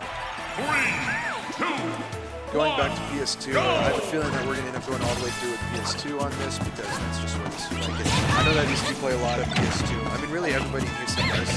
I don't think I've ever faced somebody who did not play PS2 round 1, and I'm one of the only people who doesn't want to play PS2 just because I get bored with it and I can't choose to start on PS2.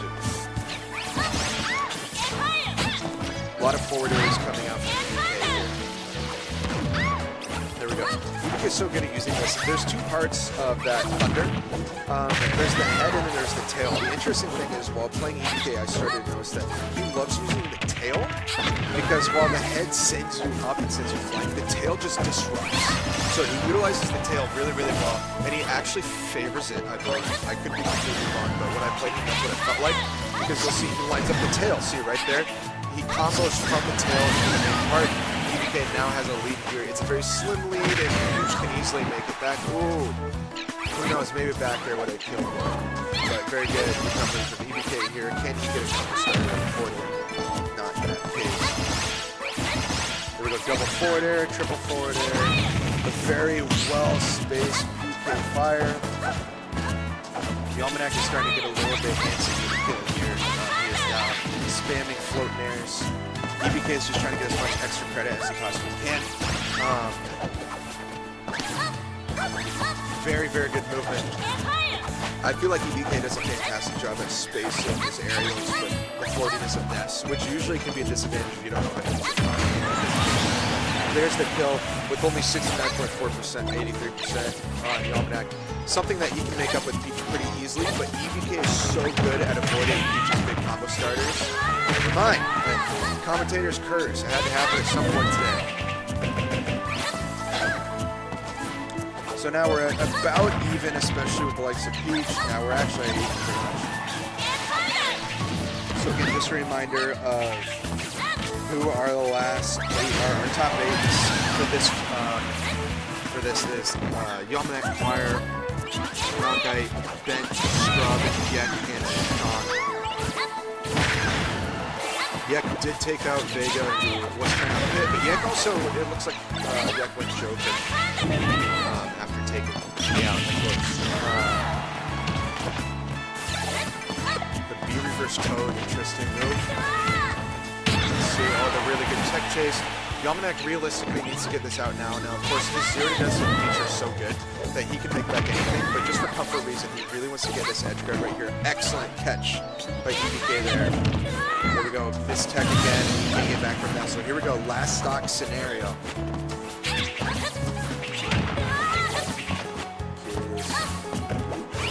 So Yalmanac looking for a combo starter, Beck doing everything he can to circle camp and get out of the way of it. He's using Sonic-like gravity right now. The same exact combo that Yalmanac got on earlier. So maybe Yalmanac is starting to figure out what combo starters are going to work on EBK, which, like, that's a bad situation, but quite honestly, he only got like 55, 60 on that, which for what Yalmanac has the ability to do, that's not bad for EBK, so maybe he's not going to mind that combo as much like a turnip train or something like that. That's big, so here's the thing, is the edge guard going to happen, or is he going to get back to double turnip to not quite work?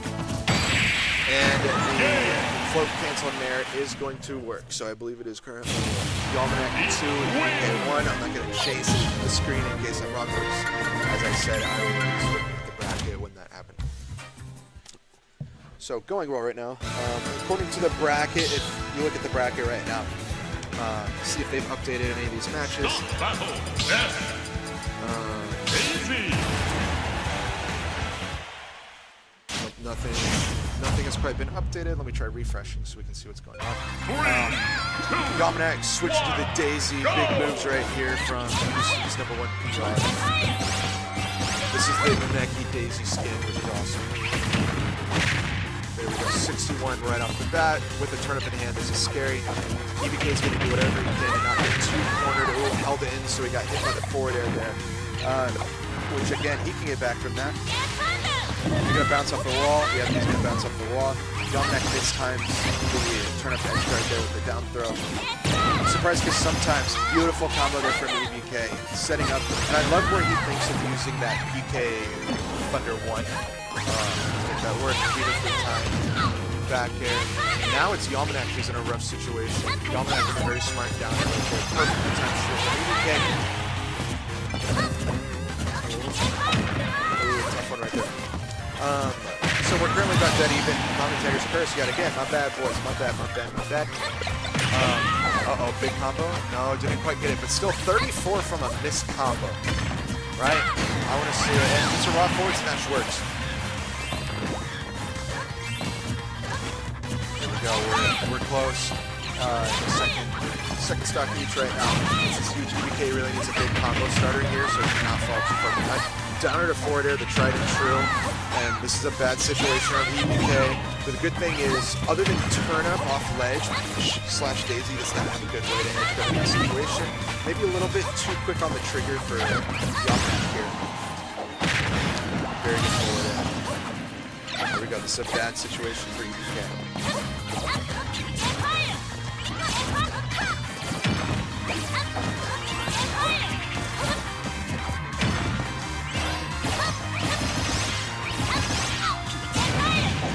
Combo. If it wasn't for the good SDI Dominic there, EBK might have been able to secure a kill.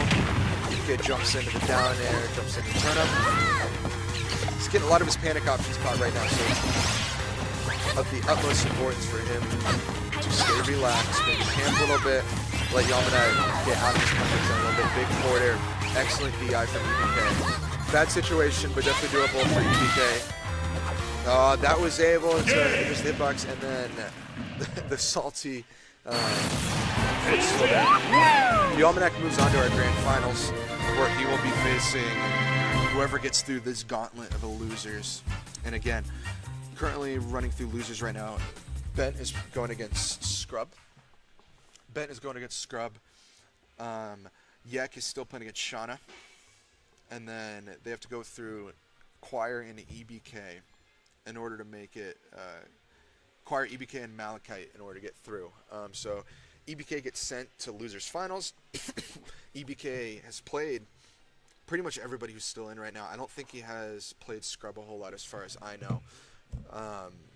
So it's going to be very interesting to see how this develops. And it looks like Choir right now is, I think that's Choir, is watching what's going on the stream right now. So again, we're on to grand finals and losers round 3 and quarters here at Respawn. Those of you who are watching, thank you for tuning in. We would love to have you come out to more respawns. This has been one of our smaller respawns, but a lot of our regulars are not really here this week. It's kind of just a slow week. But generally we have over 30 players here, and then on crazy times, once in a while we'll get over 40.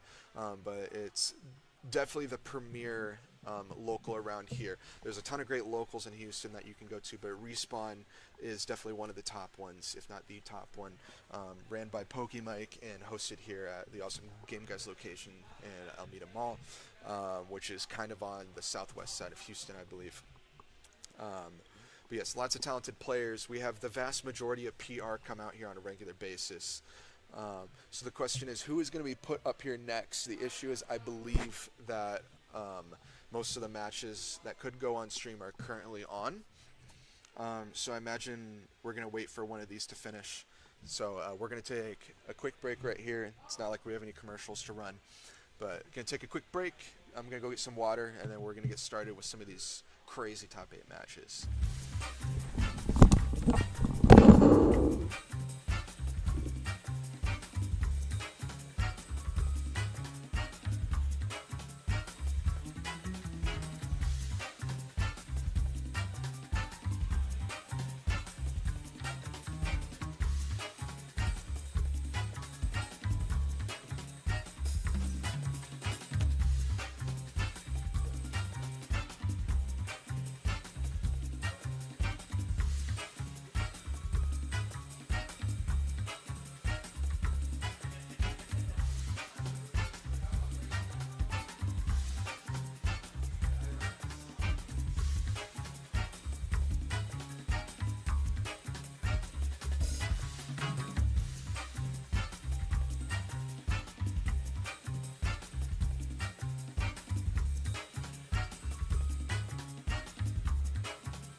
want Wentz on stream. I would love to compensate for song set.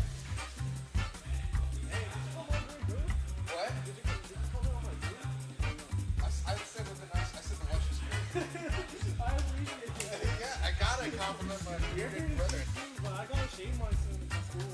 Oh, really? Yeah.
joined here by the legendary Cloud main, Scrub. How are you doing, Scrub? Yo, I'm doing great.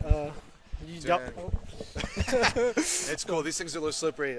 You can't hear through me through the thing, so just pop out in here a little bit like that. So we're gonna have a really good. I believe this is Losers Quarters. I believe is what it is. We got a little bit of Ben versus Choir. Have you ever played either of these two before? No, but I've heard of Choir, probably because a little bit because of the Wi-Fi crew scene. He's in one of the. So both very solid players. What they are both known for is they're both creators.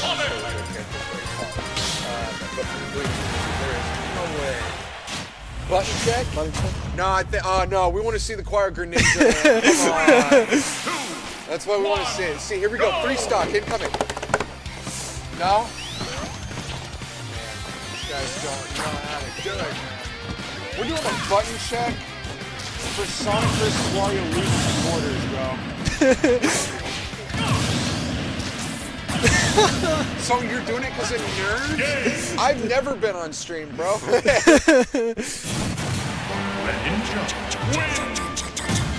So that means first time I'm on stream, I'm doing a button check. And I'm gonna look immediately. I'm gonna look at Ben while I do the button check. I'm gonna sit here like this. I'm gonna look him straight in the eyes. Yeah, you enjoy that? Bro, all you have to press is side B.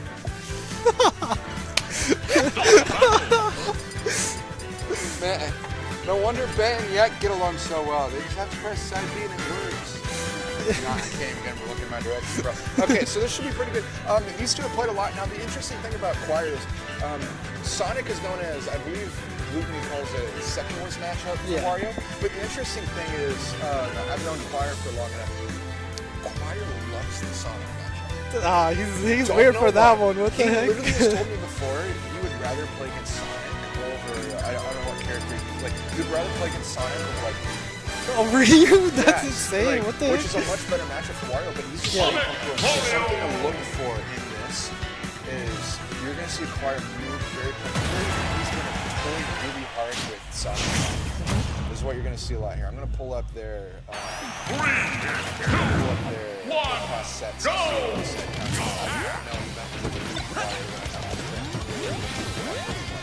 It's still a button check. Nah, I think they're going at it. I just played dang. How did that go? I think it went fairly well. I could have done way better, but it was 3-1 in favor. Especially for some good. Yeah. It's funny because one of my before I switched mates, I played corn. So I went from a character I didn't feel comfortable with, and I switched to Roy and Rock. He was really, really good at his job, and Roy is yes. So I went from comfort to holy crap, I like this. I did it like short skills. So this should be interesting. A lot of this is Choir utilizes what the heck? That has invincibility to startup? Yeah. Is it super or invincibility, I wonder? I'm not too sure. I don't know much about Wario. He's very main character. You don't really see him much. Okay, so Choir versus Ben. Choir's currently up 13-0. So I thought if see if Ben got Venus, we can see him be on the open. First time. And my second tournament ever, I said that against Ben. Not Yamanak, it was Vega. Oh, maybe. So back on focus. Shout out to Core, by the way. Not a sponsor, but if they want to reach out to us. So, very slow pace so far. Something like Lutu said at one time was Wario gets 3 walks against Sonic. Oh yeah, but it is true. Yeah. So you're going to see Choir wants to get full walks because he hasn't used half unless he just like that. See that that's it. Yeah, that's when Mike was on stage and he got the double jump. So really the only time that Ben can ever get that. Yeah, like you're able to get him. Capitalization. And he already got full off. So you play against Ben. Have you ever played against Wario? No. You didn't play against Wario? No. So a couple things that Wario tends to for a lot. He loves his ledge grabs, and he loves using nair off. Like that. He gets some benefit. Oh, and it's over like that. Oh my He's god. also very good at converting walks for the stupid. Yeah, that was pretty insane. I was telling Ben earlier on the phone about my story of my 4th tournament ever. It was like 5 months ago. I was with Academy. It was a Cafe ran really cool while this game. And right before Choir, I had to figure out a little bit better in the second one that we played. And what he did, I was bludgeoning through standing on distance. I thought I was safe, I rolled, and then he rolled from that and killed me. So I went from getting down because I took him down to like 40% on stock or something. And then dreams getting shattered. And did that, and that is true stage. So Ben doing what Sonic does best right here. The one tough thing about Sonic is it's really weird. Yeah. Sonic is going to struggle because as long as Mario is fighting, as long as Mario is He's able to like recover pretty easily. so it's tough because he kind of, even though the matchups because again, not an expert matchup, but that's what I've noticed while watching these guys live. Because but where it's good for Sonic is as long as he plays patient. As long as he camps and plays patient, Wario has to push. There's no other option. So Choir takes the first game and he adjusts this right here. But one question, if he in terms of when you're on the ledge, so you didn't play Choir, so I'm not asking about that. But when Ben was on the ledge, what did you notice about like when kicks around and that kind of stuff? I noticed that he's done like the side B cancel into raw bear edging moves, which is really interesting. A lot of Sonics go after that, but I didn't really catch on, so I think he's good at He it. plays fast. Yeah. Catch on anything. Choir's like 1-0. Ben counter picks right back to PS2. It makes sense because he has a lot of things that work with the PS2. We were just talking about that while we were doing he's very comfortable up here in his space. Yeah. And the thing is, both characters can so much. You look at that. Yeah, like because it double like first in there, it's a double forward. Side B.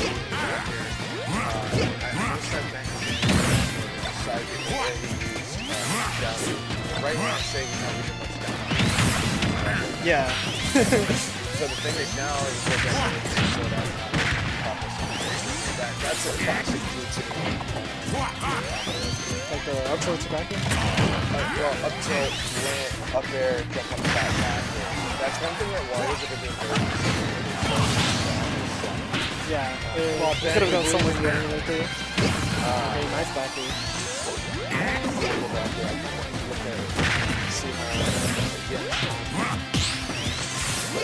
Is that the for at least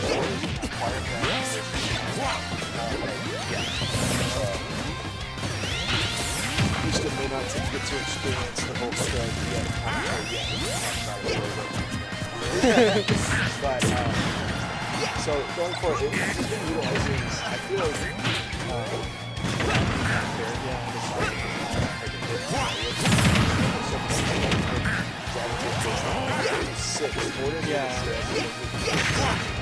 I'm noticing like the thing that he's struggling on is like trying to kill like in later percentages. especially some of the moves as well as Yeah. fire moves so well.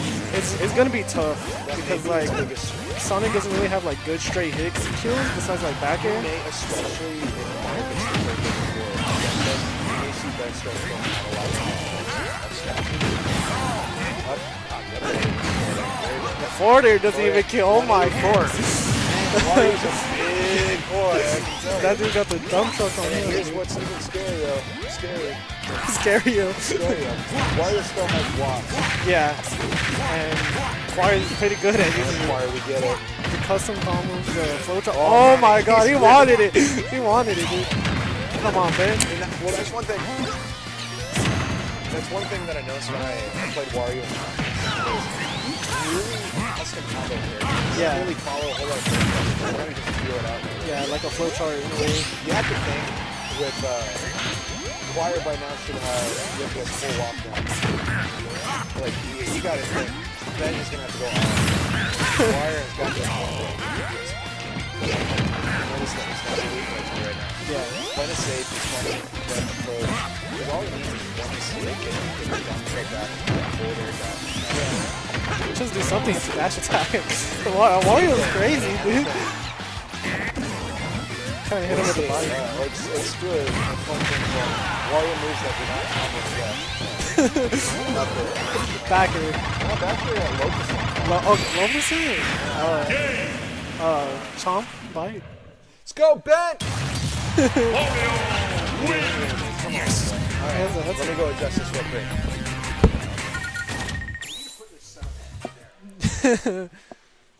Yeah, they do. What the heck? It's like 5 feet away. Start the battle. Choir is a relatively easy 2-0. Now here's the thing.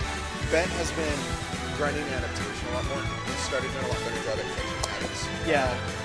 He's been doing But well the against issue me on is that. Choir has been showing a lot of patterns. Yeah. But the one thing that I've been is maybe you'll go a smaller stage. Like, yeah. Well, not really a smaller stage. Not necessarily a smaller stage, but a different platform setup. I mean, the big thing for Bent here is I feel like he needs to start playing the Sonic's game plan. Yeah, but Trying to get a lead because he's getting. I feel like he's waiting for a stop. We can start camping when I think anytime he can lead.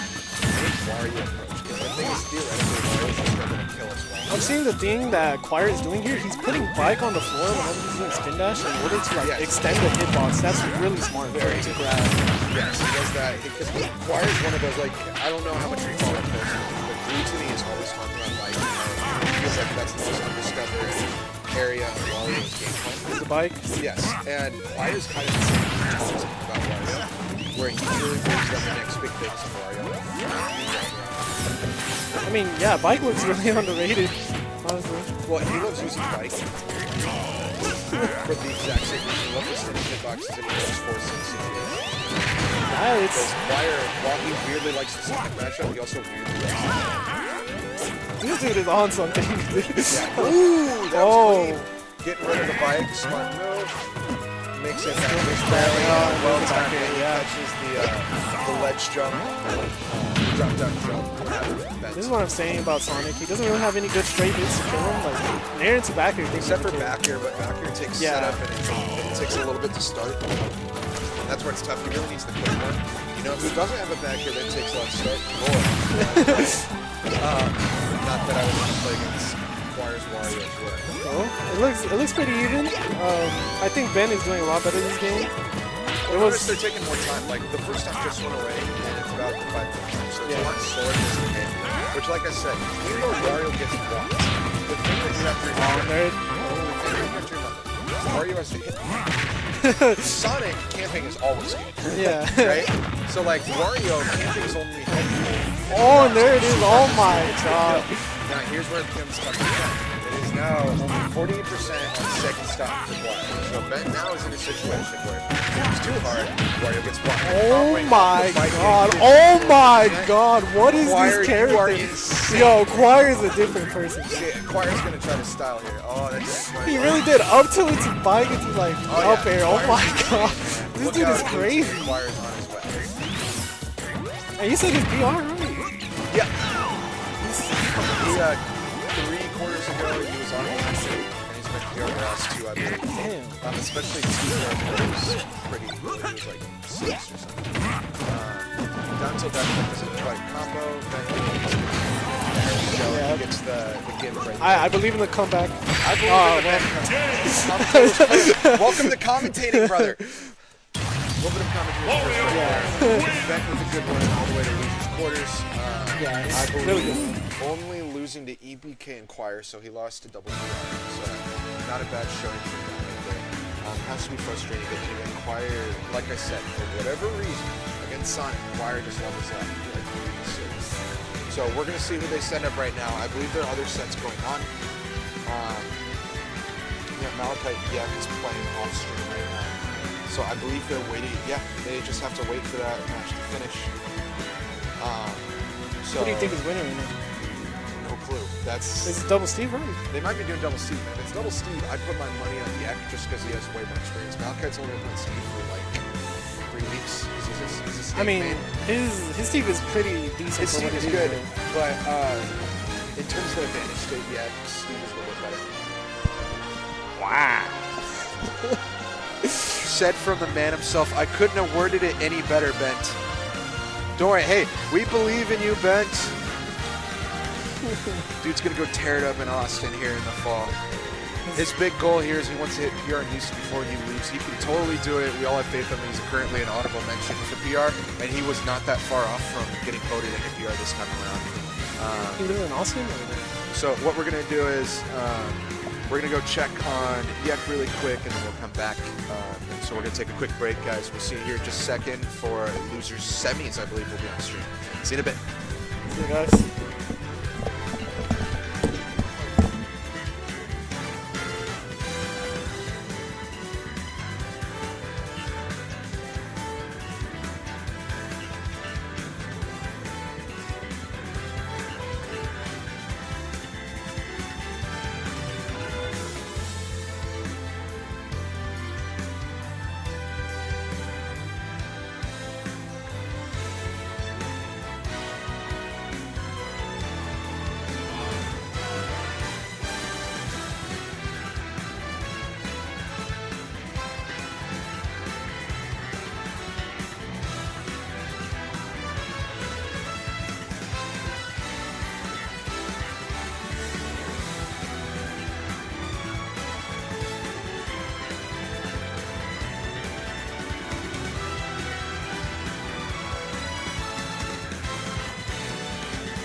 Start battle.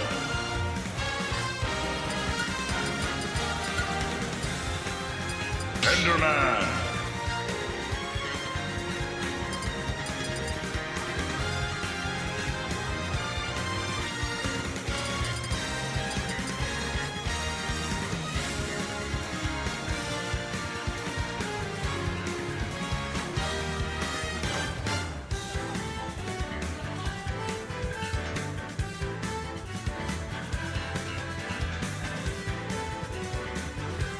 Wario.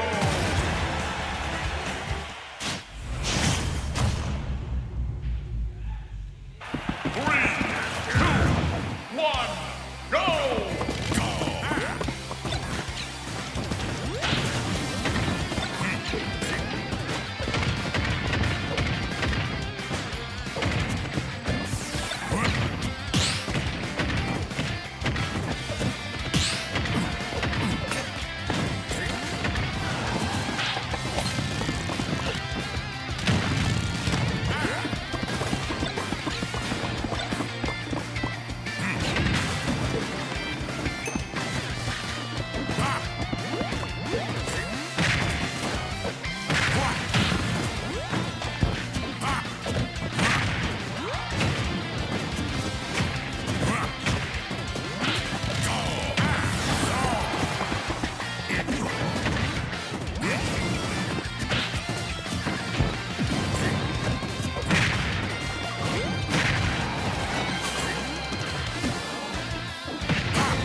battle, Enderman, Wario!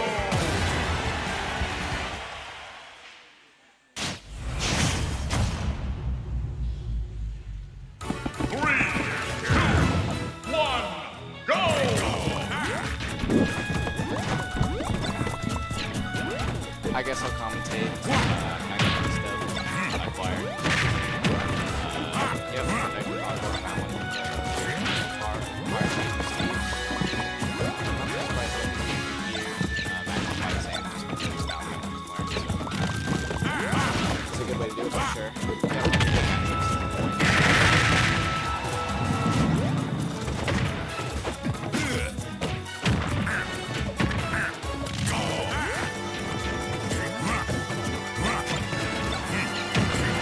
Steve's grabbing a bike animation. Like, has it.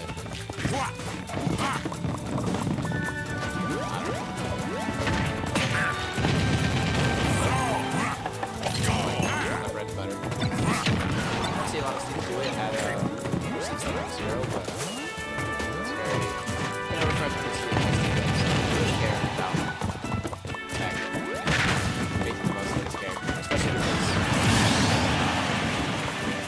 Steve is clearly the best. Some people don't get that. Most of the top level Steves are not showing something. They're showing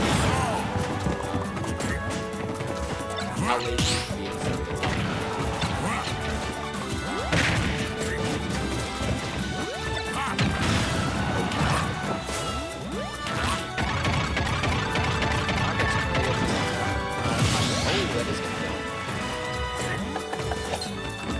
Maybe some bad AI on that.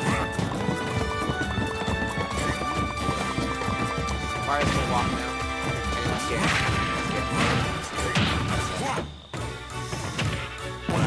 Oh my god. Oh my god. That was crazy. Yeah. I knew a walk was coming at some point. I'll have to rewatch that because that looked very close to me. Or else fire my death. No problem.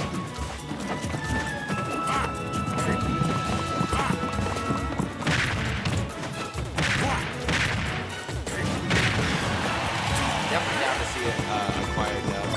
However, it does mean that I have to be here a little longer. Tired, man. Nice. Damn. I am really not safe on shield. Not safe.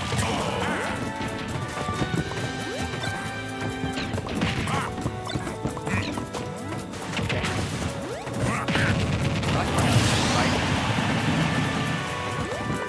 It's very smart, well thought out. Nice back air because of tap save for sure. Wario Malachite having a good time. That's good. Always good to see. Malachite might choose Snake here, but I doubt it. I think he's going all Steve here to get that that practice. Stop the battle.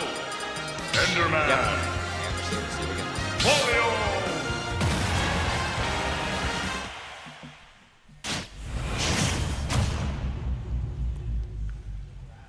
Three, two, one, go!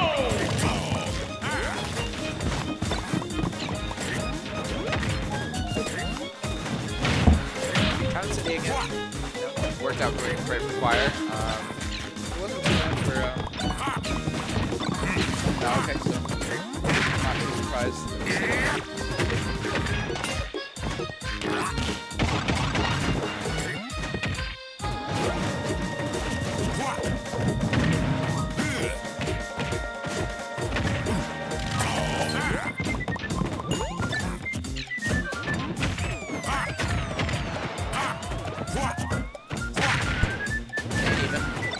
Going into the first minute.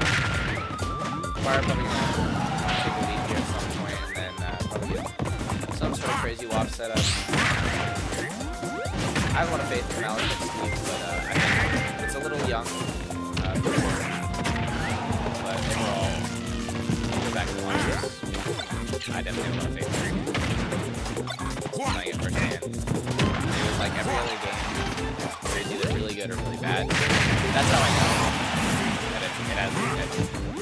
Because as long as you make those really bad games less frequent, you got a good shot at making a great player.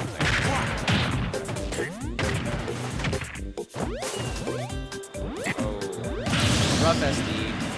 Fire's about to get full wop. This could be looking really rough. I think this is one of those games where, what I was saying, like, it's gonna be be a little rough here.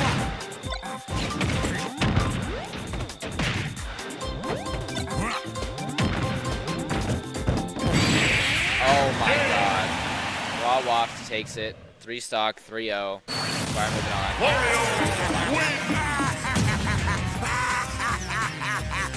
Gold Strike is back.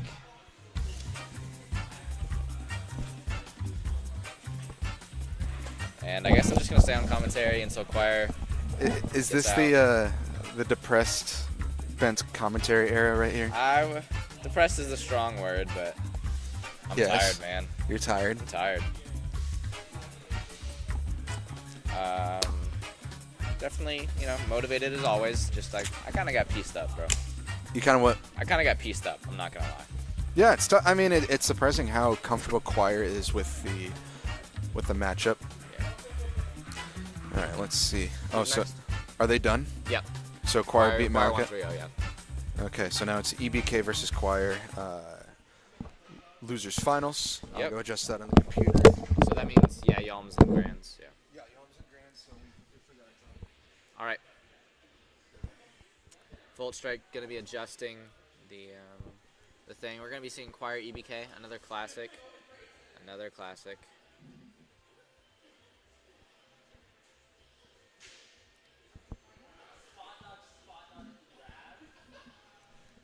I got school tomorrow, man. I get up for work at 6.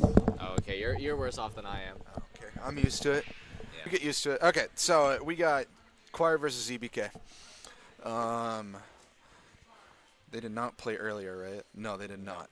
Okay, so looking at Star GG, we have Choir versus EBK. Currently, EBK is up 16-8, Yeah. and EBK has won the last 3, 3-0, 3-1, Wow. 3-2. I'm surprised that EBK has won the last 3. I know the matchup's probably pretty good for Ness. Quick disjoints, you know, tend to do very well versus Wario, so I'm not Right, surprised there. especially because Wario just has those little stubby legs. Don't really do a whole lot. I feel you. But yeah, I'm curious to see how this goes. EBK has won the last 3, and then at Tekken Flex number 20 is when Choir got his last win. It was 2-1. Yep. And then after that, they went Game 5 with EBK winning, and then EBK has won 6 out of the last 7 games. So we'll see what adjustments that Choir is going to make this happen. Absolutely. Choir's walking up right now. Choir without a hat is kind of throwing me off a little bit. It is kind of, right? I know, right? It's almost different to see it. I wonder if that means he's like extra. Wow. often, or That was frame 1 hand raise right there. Choir, how you feeling about this set? Is he just going to go wah? No. No? Just no. You're not feeling it? No. Hey, lock in, bro. Huh? Lock in, bro. What are your thoughts going into it? I won't. I'll win anyways, though. Hey, just hit three wafts and you win. Oh, true. Yeah, just camp the whole game, hit 3 wafts, boom. That's Do not it. how off works. Okay, fine. Two wafts and a half waft. Okay. Shoutouts to Core Water again. Not a sponsor. Not sponsored. But if they want to. Yeah, sure. You know, if they want to come out to GameGuys at Almeda Mall, sponsor a Respawn tournament, we will not say no. Well, I can't say that. We can't. Although I don't know why they would say no. What's going on with Hungry Hungry Box Box is live right now. Yeah. Whoa, what? What do you think? What are your thoughts on Hungry Box commentary? Winners finals is Elijah and Danny. In Coinbox? Did Sonics even What? enter? Yeah. Sonics entered? Who beat Sonics? Oh my God. Battle. This is ridiculous. I don't see a wolf beating Sonics. On No way. Yeah. There's no way. Okay, so here we are, losers finals. I've beaten Elijah Man is crazy. He's I've good beaten though. him. You have? Yeah. So And watch him on lose to Wi-Fi. Sonics. Wouldn't that be crazy? That's true. Okay, so we have losers finals. Again, for the top 3, we have all Turnip Cafe, which is pretty cool. That's awesome. Dominant Turnip Cafe and Blandon isn't even here. Shoutouts to Blandon. True. Love that guy. Only 15 people did it. Only 15. Yeah, it's a small tournament. Smaller bracket. Reminds me of the old. Which is probably why I went double Steve. No way. I literally went Oh Malachite my and a Yeg, God. dude. That's rough. See, I'm waiting to prove myself, but I keep getting screwed with bracket load. I feel you. I keep going like you into Yek and then Malachi into Yek. There's another good resource that you can use to prove yourself. For what? There's another good resource you can use to prove yourself, without having to go to a tournament. Coinbox? Yes, sir. Yeah, but I hate playing Roy online. I would play Rob all day long. Okay, here we go. So EBK with the early combo. Farson is not too confident about this, and I totally get it because what does Wario do other than bait out options? Do you have any knowledge about this matchup whatsoever? I think it's, at the end of the day, it's pretty simple. Ness has a lot of very quick dismounts, and Wario is very stubby. So I think that EBK is going to want to play like right outside of Wario's effective run rate. But the thing is, Wario's not bad at edge guarding. He's got some pretty solid edge guarding. Absolutely, that is so his out. that's where it's maybe a little bit even. And then plus, of course, Ness is light, so you can probably get an early kill block. So, I mean, I can look up a Gluttony matchup chart to see what Gluttony thinks of the matchup. But I could see even, maybe a hard even for Wario. Maybe it would be about what I would think. So I can look it up here on Twitter real quick. I know, that's what I want to know too. Okay, I'll look it, and then I'll look up He lost to a Steve called JTJ592. Is that just... I wonder if this is a random Steve or if this is like... it's from Orlando, Florida. Oh, I can look at the little Steve Wario matchup. I think it's Jake. I'm pretty sure it's Jake. Because it says he's from Orlando, Florida. I know Jake from Florida. Jake's from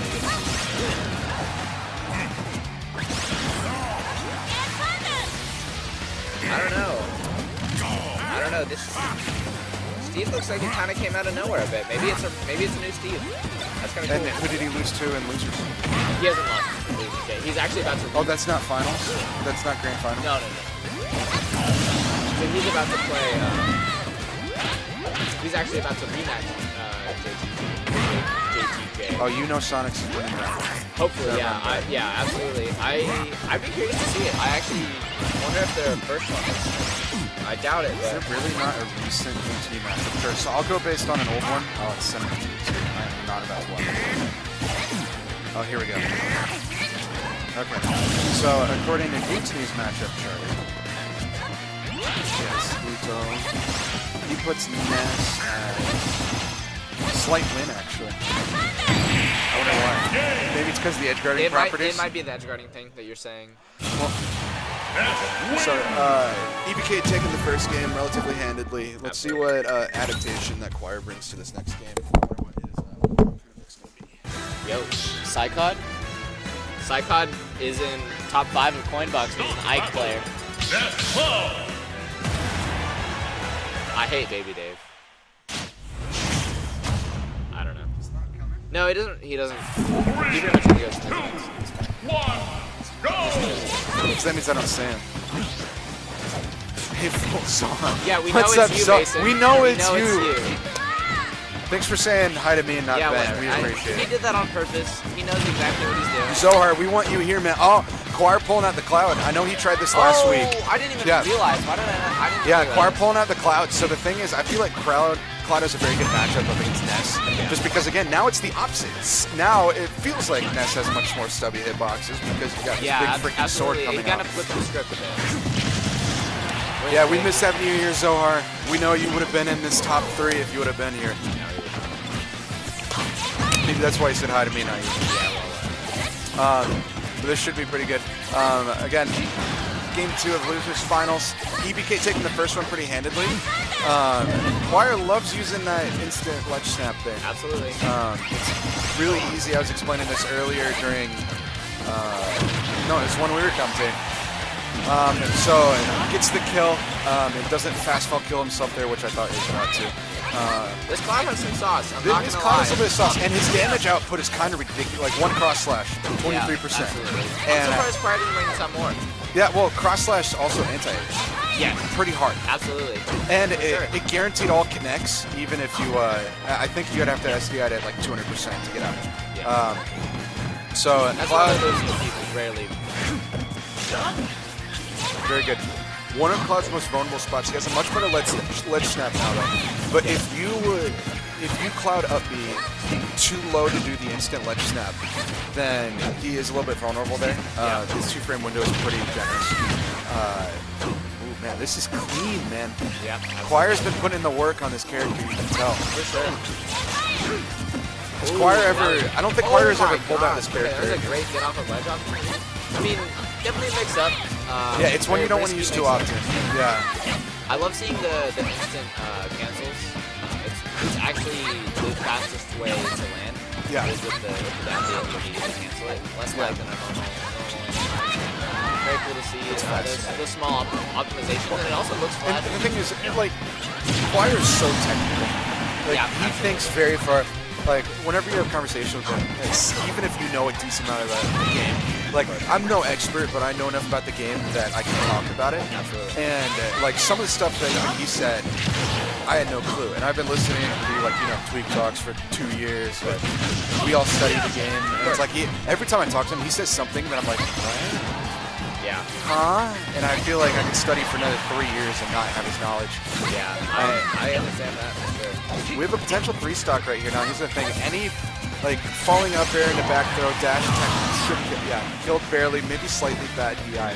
But here's the thing. Choir's comfortable. I don't really know why he's approaching so hard right now, because he's getting punished a little hard for it.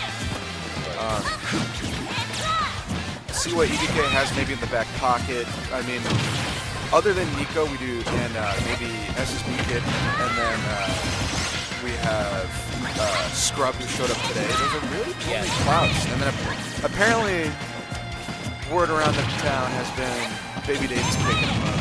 Yes, that's right. I am curious to see We how could that potentially goes. go from. Ooh, that would have been a free kill too for EBK if that hadn't hit. There we go. There goes game 2 to Choir. I'm curious because now it's looking like Cloud is having a little bit of a renaissance here in Houston, especially if Scrub starts coming out more. Absolutely. If Great player. SSB Kid starts coming out more. He comes out every once in a while. And then if Choir starts pulling out more, we're going to have a little bit. Oh, my man. Poogie. Top 64, Poogie, the K-Roll man. Let's go. In Coinbox representing Houston. Okay, so going back to Wario after winning the Cloud game. Interesting. Ben's going over to address the score here real quick. It's currently 1-1 EBK Choir. Best of 5. That's what we've been playing all day, for better or for worse. Yeah, he's going. That's what I was saying. He's going back to Wario. Going back to Wario. Interesting choice here. He maybe just wants the matchup experience. What's up? I need some Whataburger, man. You need some Whataburger? I need some Whataburger too. That'd be nice. Oh, thank God. Vega, you want to go eat? Yeah, well, I'm not driving you, Pokemon. $100. You gotta get it right now. $100. He'll do it for $100. Wait, $100? Wait, $100? TOs are rich. $100 shake? I'll shake. Hey, I'll put in $2. That's not very nice. You're supposed to represent the tournament. I want food too. I wonder what my fiance made. I'm employed. He's employed. Yes. Yeah. He was work. complaining about how hard it is to go to tournaments when he has a part-time job. I did not say how hard it is. Even though to go to I tournaments. literally work 7 days a week and the only evening I have off is Wednesdays. All I'm saying is I could be a lot better if I did not have a job. I could be a lot better if I could go to more than one tournament too. Yeah. Well, good. I'm telling you, he's gonna have this crazy pocket low match at some point. You? That's an employed ass character, I'll tell you that much. That's an employed character. Sonic. Ouch. Shoutouts to Bob. Wait, Rob? Yeah. You mean employed? Unless you have somebody who knows how to carry advantage state against him. Then it becomes so much harder. I'm commentating. I'll Rob Ditto you right now. $10? Rob Ditto?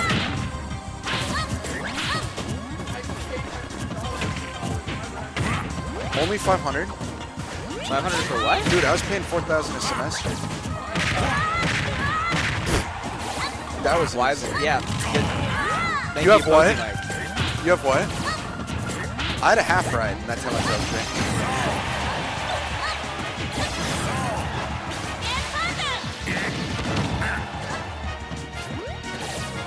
What scholarship did you get? Yeah, I got about a half ride and I did half Good job making sure Ned didn't cross him up there. Oh, another. Oh my gosh, that was a great. That was actually really. That was really cool. Good job. Wario wins. Squire made sure that Ned went to the right rather than the left. So that he It's can interesting. There might be some mind games being played here because EBK was probably feeling down after the Cloud game, so it allowed him to get Squire to get a win there. Maybe so. I want to see the Cloud again though, right after. Like, I think that'd be cool. Yeah. Proto. Yeah, absolutely. 3, 2, 1, go! Yeah, I'm hungry. I guess I'm just gonna get. I don't know. I guess I'll just go home really late tonight.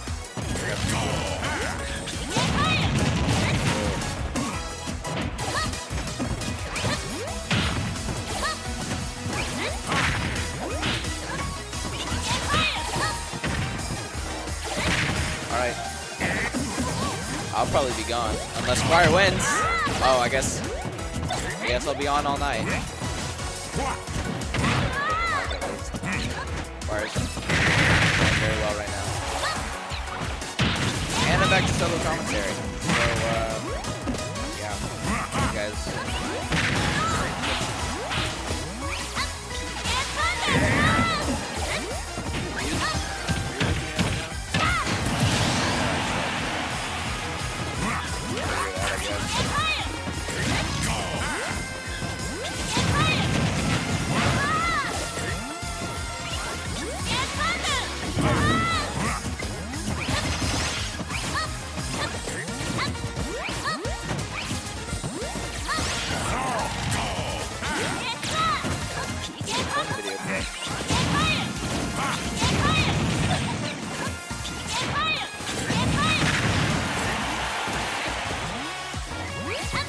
Yo, 2 viewers, bro. I think I'm one of them. Yeah. Thing.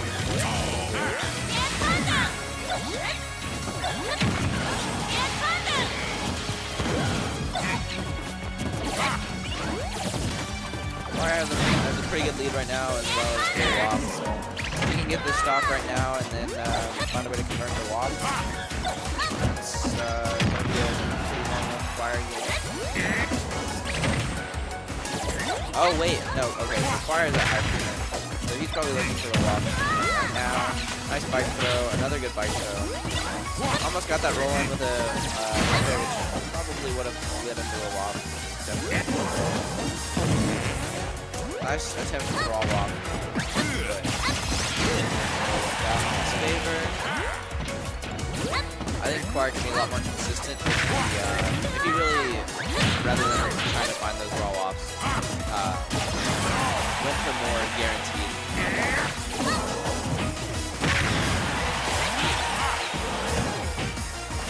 That could for sure benefit him in the long run, but alright, EBK taking the first for the second stock, so he has a stock lead now. Nice little bike. That hitbox is really high. I'm surprised he gets flat on it. Very, very difficult. Okay, fired on the bike. And then breaks the bike. Not a terrible idea. I prefer to have the bike on a platform so that. Oh, wow. Great F-tilt. Perfectly spaced. That was really beautiful. Knows about the matchup. No. If you want, I don't care. I am doing really bad, so I don't think it matters how long it's been. We're going to game 5, EVK versus Choir. I wonder if Choir is going to pick back the Cloud. The Cloud could be a nice little surprise pick here to take this game 5. It did really well game 2. I want to see it again, for sure. Start battle. Yes. Wario. Ooh, okay, we're locking in the Warrior for game 5. Interesting. 3, 2, 1, go!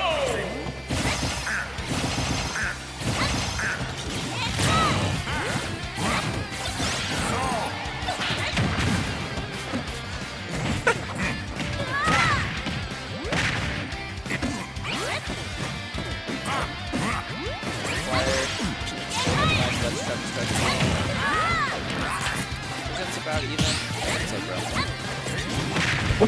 You excited for Grands? I'm very excited to get home, get my second or first place money, and leave, bro. Are you a money splitter, or are you just want to win? What do you mean by splitting? Like you split, like first and second even? Unless they're like we're forced to, but I've never done that. You've never done it? Yeah. I respect that. I get first or second. I get either game 10 and get second, or I get win 3-0. It's one or the other, and I don't really care because I'm gonna get money either way. My gas money for the week. What have you? Did you play both of these people today? I did play both of these people today. Game 5 EVK, game 3 Choir. So that matchup sucks, bro. What you mean? Just like beat him. I'll figure it out. Just camp more. Actually, no, you can't because you're gonna get hit and die. That's the thing is I was playing really well each game, and I would get one. Yeah, well. I think I either have to play more passively or more aggressively. I have to pick one or the other. I'm playing a weird No, right now. you can't do one or the other. You gotta do it based on how your the game is good. Yeah.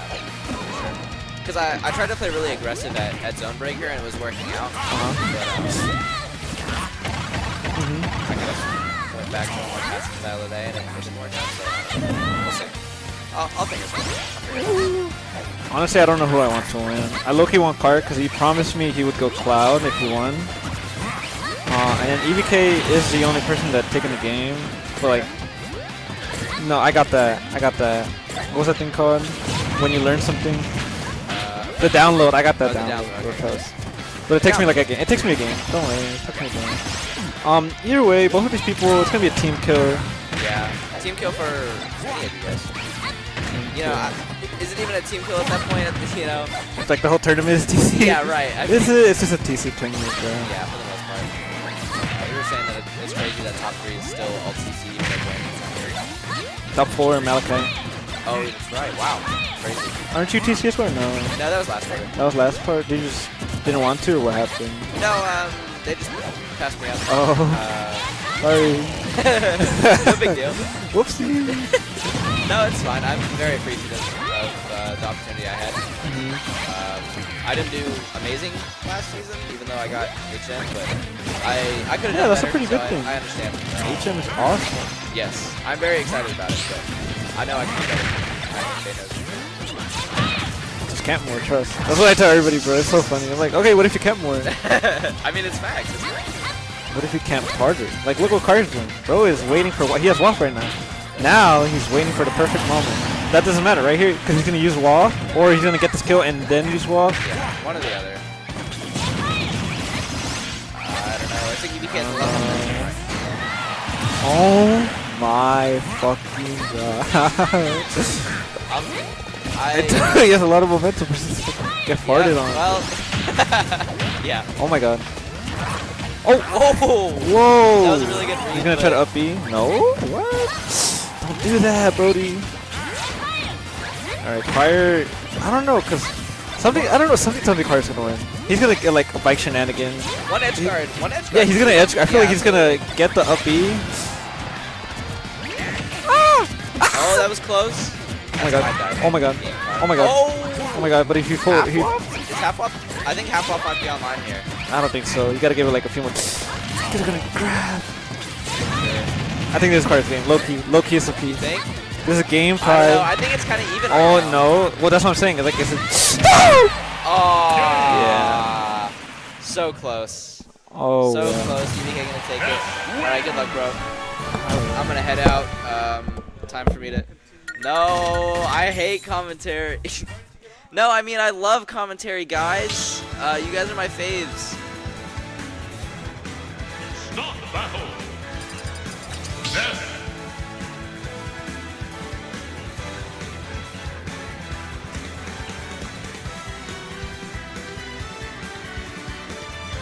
No, we're leaving.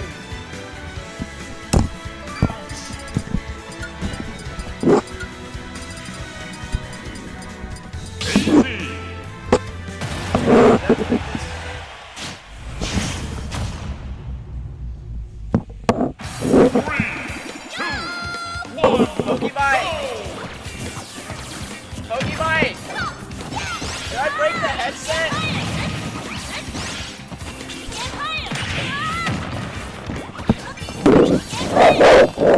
Whoops. I don't think I broke it. I think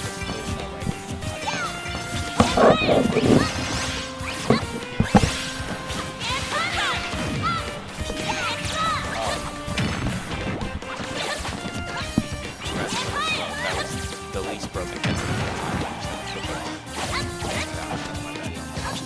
Enjoy Grant. There might be a commentator on later, but not right now. Yep, going to Whataburger. Good time, maybe. Alright, good night, y'all. Bye.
battle is death.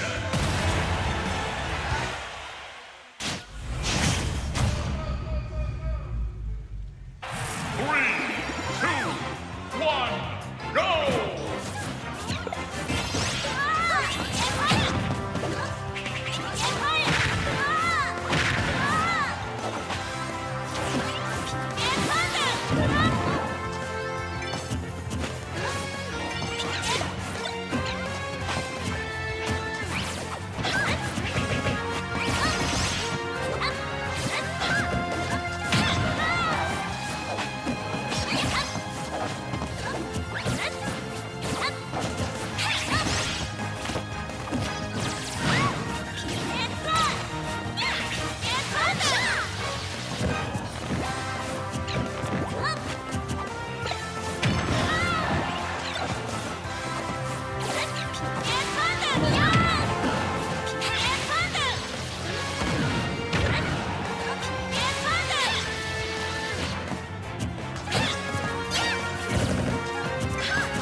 Start battle. 11.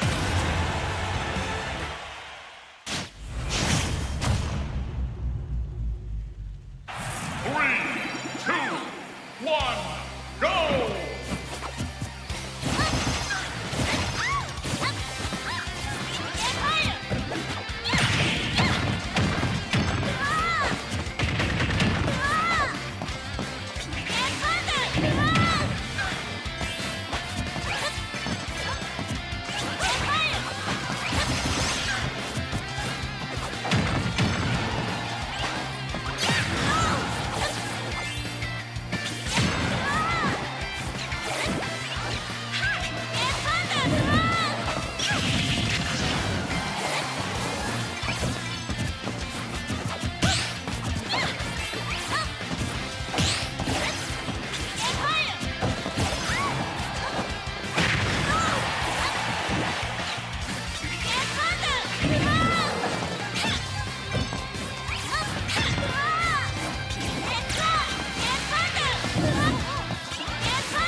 Acha!